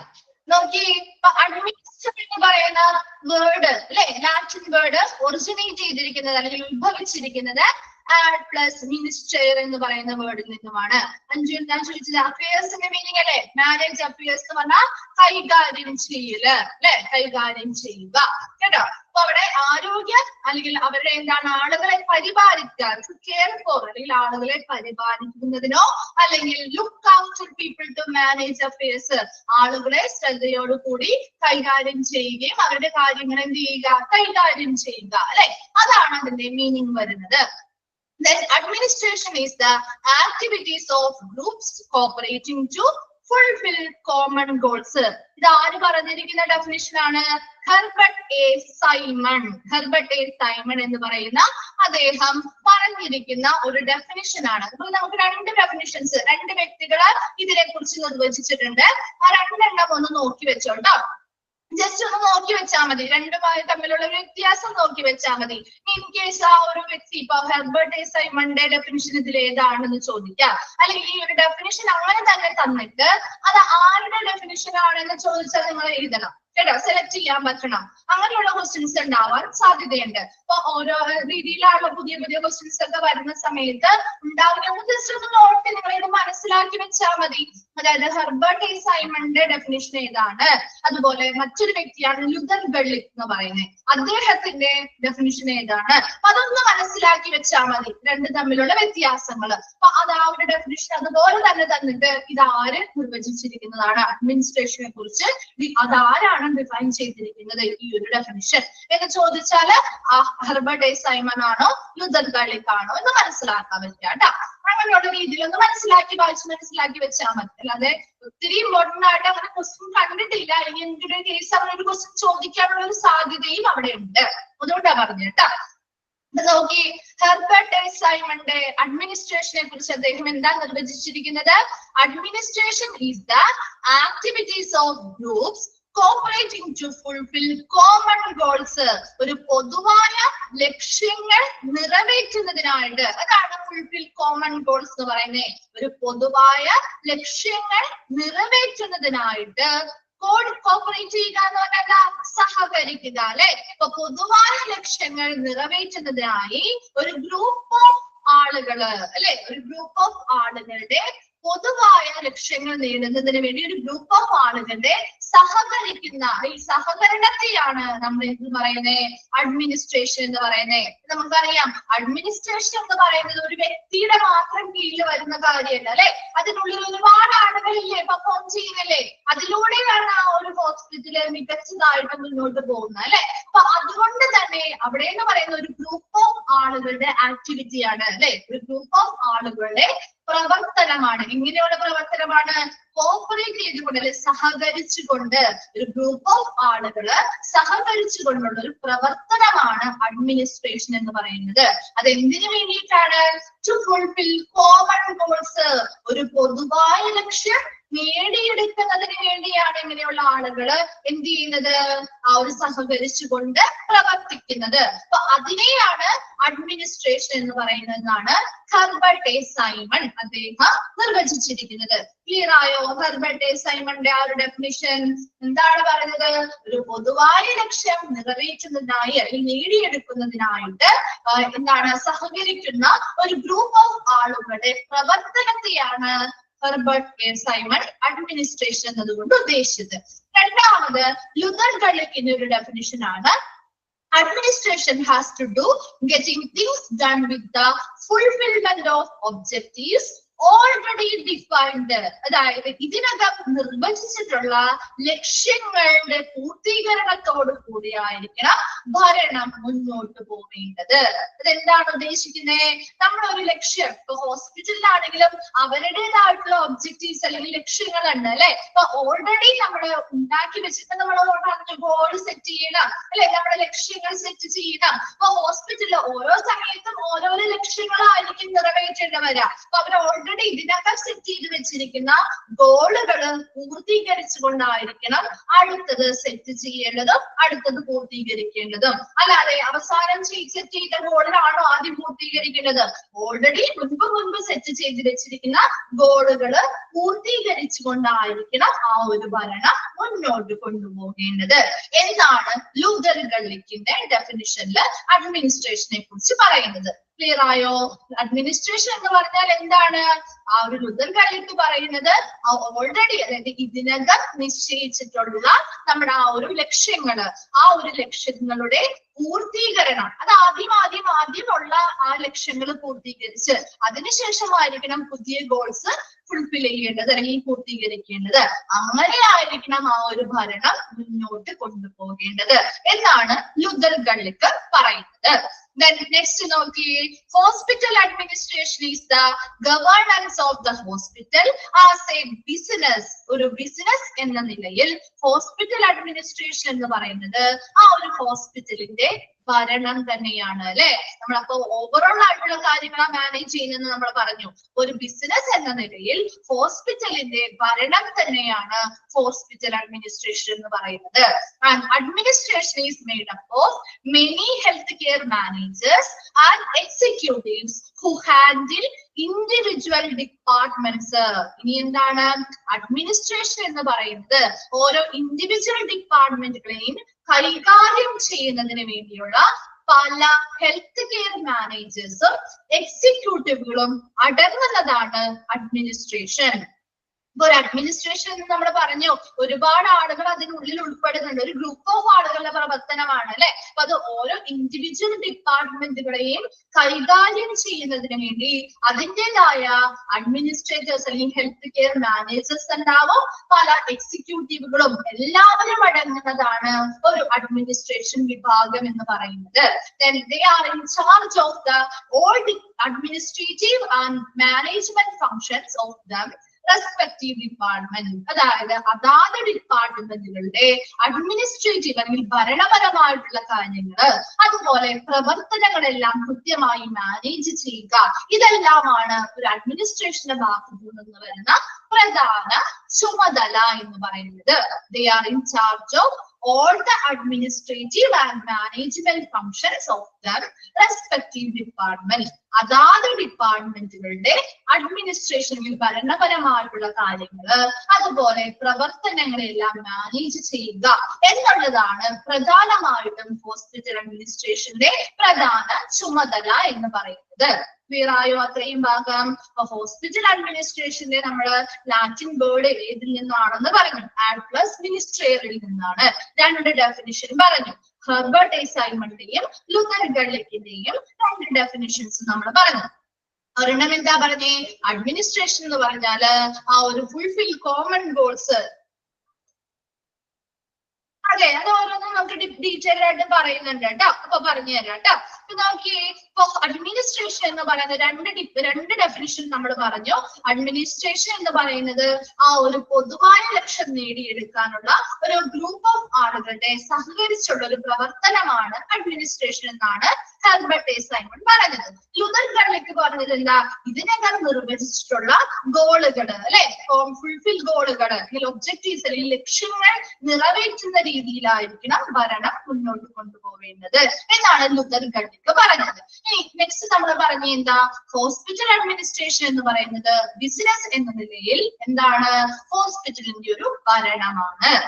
അഡ്മിനിസ്ട്രേഷൻ എന്ന് പറയുന്ന വിഭാഗത്തിൽ ഓരോ ഇൻഡിവിജ്വൽ ഡിപ്പാർട്ട്മെന്റുകളെയും മാനേജ് ചെയ്യാനായിട്ട് കൈകാര്യം ചെയ്യാനായിട്ട് അതിൻ്റെതായ പല ഹെൽത്ത് കെയർ മാനേജേഴ്സ് ഉണ്ടാവും, എക്സിക്യൂട്ടീവുകൾ ഉണ്ടാവും. ഇവരെല്ലാം അടങ്ങുന്നതാണ് ഒരു അഡ്മിനിസ്ട്രേഷൻ വിഭാഗം എന്ന് പറയുന്നത്. ഇനി ഇവരുടെ പ്രധാന ചുമതല എന്ന് പറയുന്നത് അതാത് ഡിപ്പാർട്ട്മെന്റുകളെ ഭരണപരമായിട്ടുള്ള കാര്യങ്ങൾ കൈകാര്യം ചെയ്യുക, അതുപോലെ എല്ലാ പ്രവർത്തനങ്ങളെയും മാനേജ് ചെയ്യുക എന്നുള്ളതാണ്. ഇത്രയും പേരാണോ? ഇത്രയും പേരാണോ? Okay.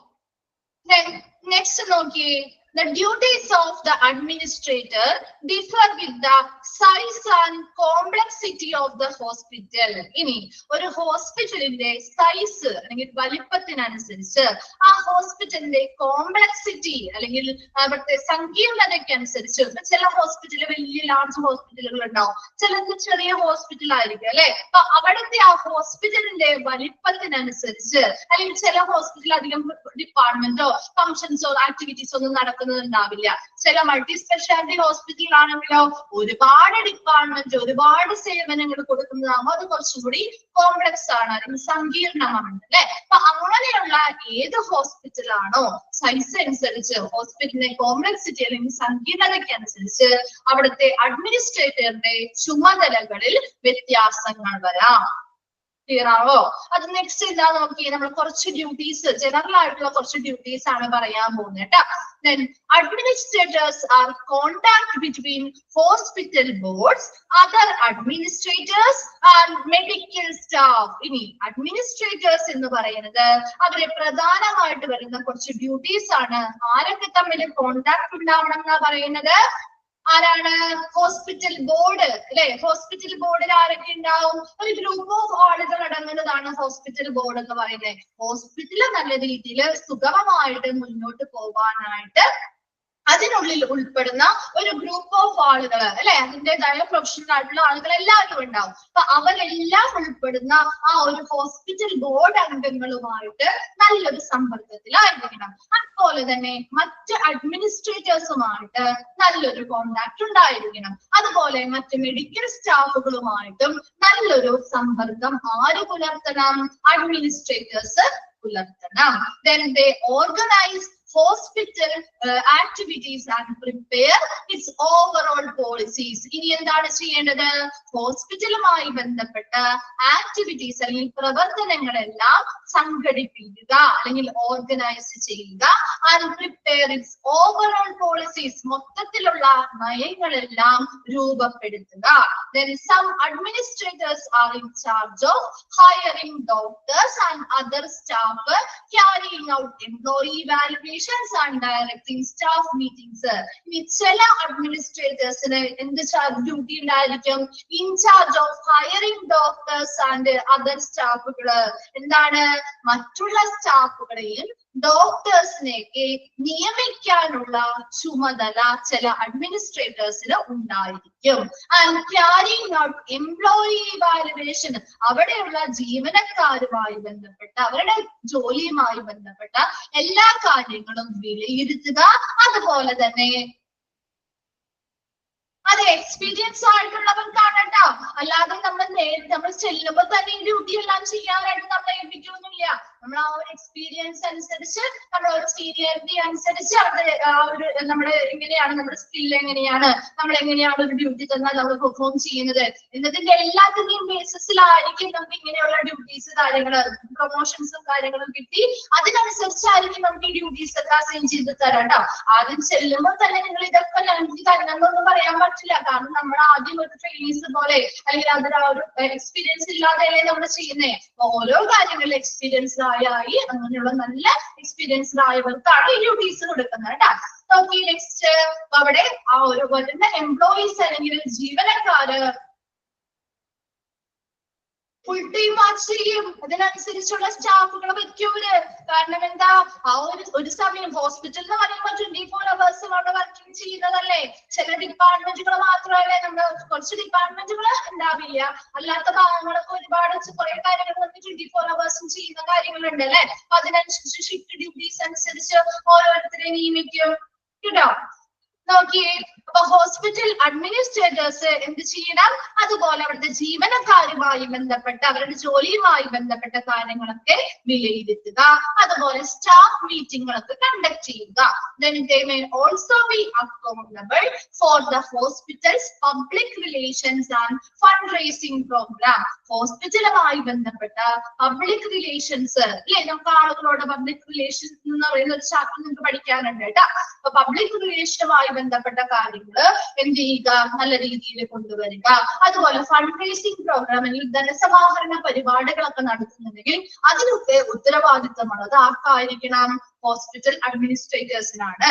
Then administrators develop programs for teaching and research ഹോസ്പിറ്റലുകള്, ഹോസ്പിറ്റലിലുള്ള ഗവേഷണങ്ങള് അതുപോലെ ടീച്ചിങ് കാര്യങ്ങളൊക്കെ നടത്തുന്നതിന് വേണ്ടിയുള്ള പ്രോഗ്രാമുകൾ ഡെവലപ്പ് ചെയ്യേണ്ടതും അഡ്മിനിസ്ട്രേറ്റേഴ്സ് ആണ്. And they have to keep up with the latest advances in medicine. അതുപോലെ നമ്മുടെ വൈദ്യശാസ്ത്രത്തിൽ വരുന്ന പുതിയ അഡ്വാൻസസ്, പുതിയ അഡ്വാൻസിങ് ടെക്നോളജി ടെക്നോളജീസ് കാര്യങ്ങളൊക്കെ വരില്ലേ? അപ്പൊ അതെല്ലാം നമ്മൾ ആ ഹോസ്പിറ്റലിൽ കൊണ്ടുവരേണ്ടത്, അപ് ടു ഡേറ്റ് ആയിട്ട് കൊണ്ടുവരേണ്ടത് ആരാണ്? ഹോസ്പിറ്റൽ അഡ്മിനിസ്ട്രേറ്റേഴ്സ് ആണ്. എന്തൊക്കെയാണ് അവരുടെ ഡ്യൂട്ടിയുമായി ബന്ധപ്പെട്ട കാര്യങ്ങൾ നമ്മൾ പറഞ്ഞത്? അഡ്മിനിസ്ട്രേറ്റേഴ്സിന്റെ ഡ്യൂട്ടി എന്ന് പറയുന്നത് ആ ഹോസ്പിറ്റലിന്റെ സൈസ് അനുസരിച്ച്, ആ ഹോസ്പിറ്റലിന്റെ കോംപ്ലക്സിറ്റി അല്ലെങ്കിൽ സങ്കീർണതയ്ക്ക് അനുസരിച്ച് വ്യത്യാസങ്ങൾ വരാം. കുറച്ച് ഡ്യൂട്ടീസ് ആണ് നമ്മൾ പറഞ്ഞത്. അഡ്മിനിസ്ട്രേറ്റേഴ്സ് എന്ന് പറയുന്നത് അവിടുത്തെ ഹോസ്പിറ്റൽ ബോർഡ് അംഗങ്ങളുമായിട്ട്, അവിടുത്തെ മറ്റ് അഡ്മിനിസ്ട്രേറ്റേഴ്സുമായിട്ട്, മെഡിക്കൽ സ്റ്റാഫുകളുമായിട്ടൊക്കെ എന്തായിരിക്കണം? ഒരു നല്ല കോണ്ടാക്ട് അല്ലെങ്കിൽ സമ്പർക്കത്തിൽ ഉള്ളവരായിരിക്കണം. എന്താണ് നബിയ ചോദിച്ചത്?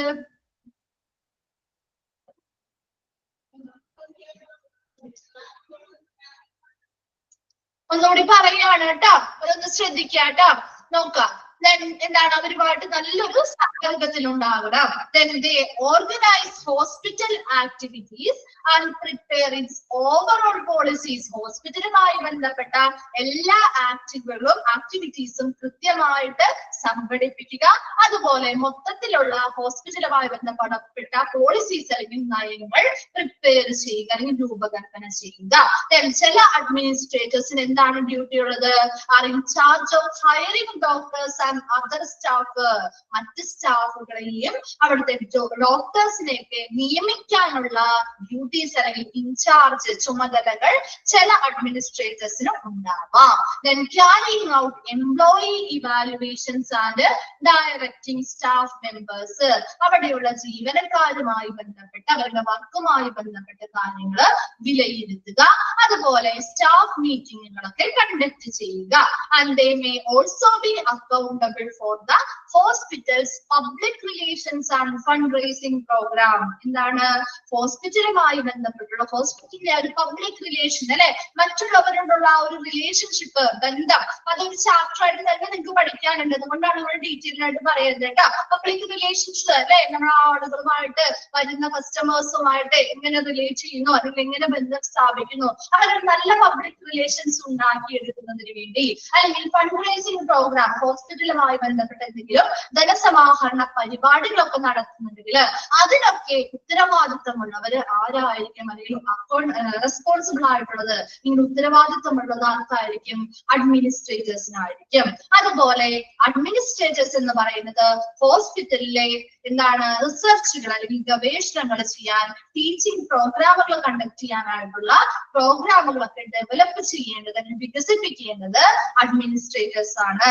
അതുപോലെ തന്നെ മെഡിസിൻ അല്ലെങ്കിൽ വൈദ്യശാസ്ത്രത്തിൽ വരുന്ന പുതിയ അഡ്വാൻസസ്, പുതിയ ടെക്നോളജീസ് കാര്യങ്ങളെല്ലാം അപ് ടു ഡേറ്റ് ആയിട്ട് ഹോസ്പിറ്റലിലേക്ക് കൊണ്ടുവരേണ്ടതും അത് നടപ്പിലാക്കേണ്ടതും ഹോസ്പിറ്റൽ അഡ്മിനിസ്ട്രേറ്റേഴ്സ് ആണ്.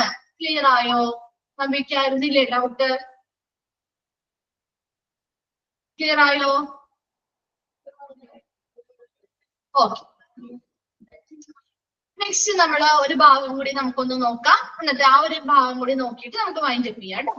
Then large hospital mean several administrators and assistant administrators managing different departments when one administrator is in charge overall. നേരത്തെ അഞ്ച് ചോദിച്ചതിൽ ഒരു ആൻസർ ആണ് ഇവിടെ കൊടുത്തിരിക്കുന്നത് കേട്ടോ. നോക്കിയേ, വലിയ ഹോസ്പിറ്റലുകളാണെങ്കിൽ, ഒത്തിരി അഡ്വാൻസ്ഡ് ആയിട്ടുള്ള മൾട്ടി സ്പെഷ്യാലിറ്റി ഹോസ്പിറ്റൽ ആണെങ്കിൽ ഒരുപാട് ഡിപ്പാർട്ട്മെന്റുകൾ അവിടെ ഉണ്ടാവില്ലേ?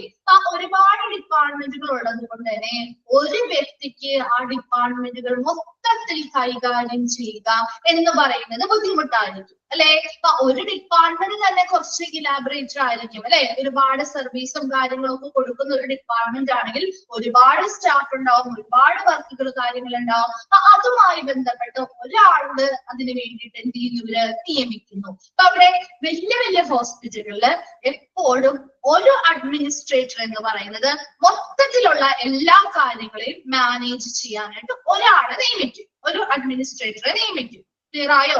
ഇനി അവരുടെ കീഴില് ഓരോരോ ഡിപ്പാർട്ട്മെന്റുകള് മാനേജ് ചെയ്യാനും അവിടുത്തെ കാര്യങ്ങൾ കൈകാര്യം ചെയ്യാനുമായിട്ട് അഡ്മിനിസ്ട്രേറ്റേഴ്സിനെയും അസിസ്റ്റന്റ് അഡ്മിനിസ്ട്രേറ്റേഴ്സിനെയും നിയമിക്കുന്നു.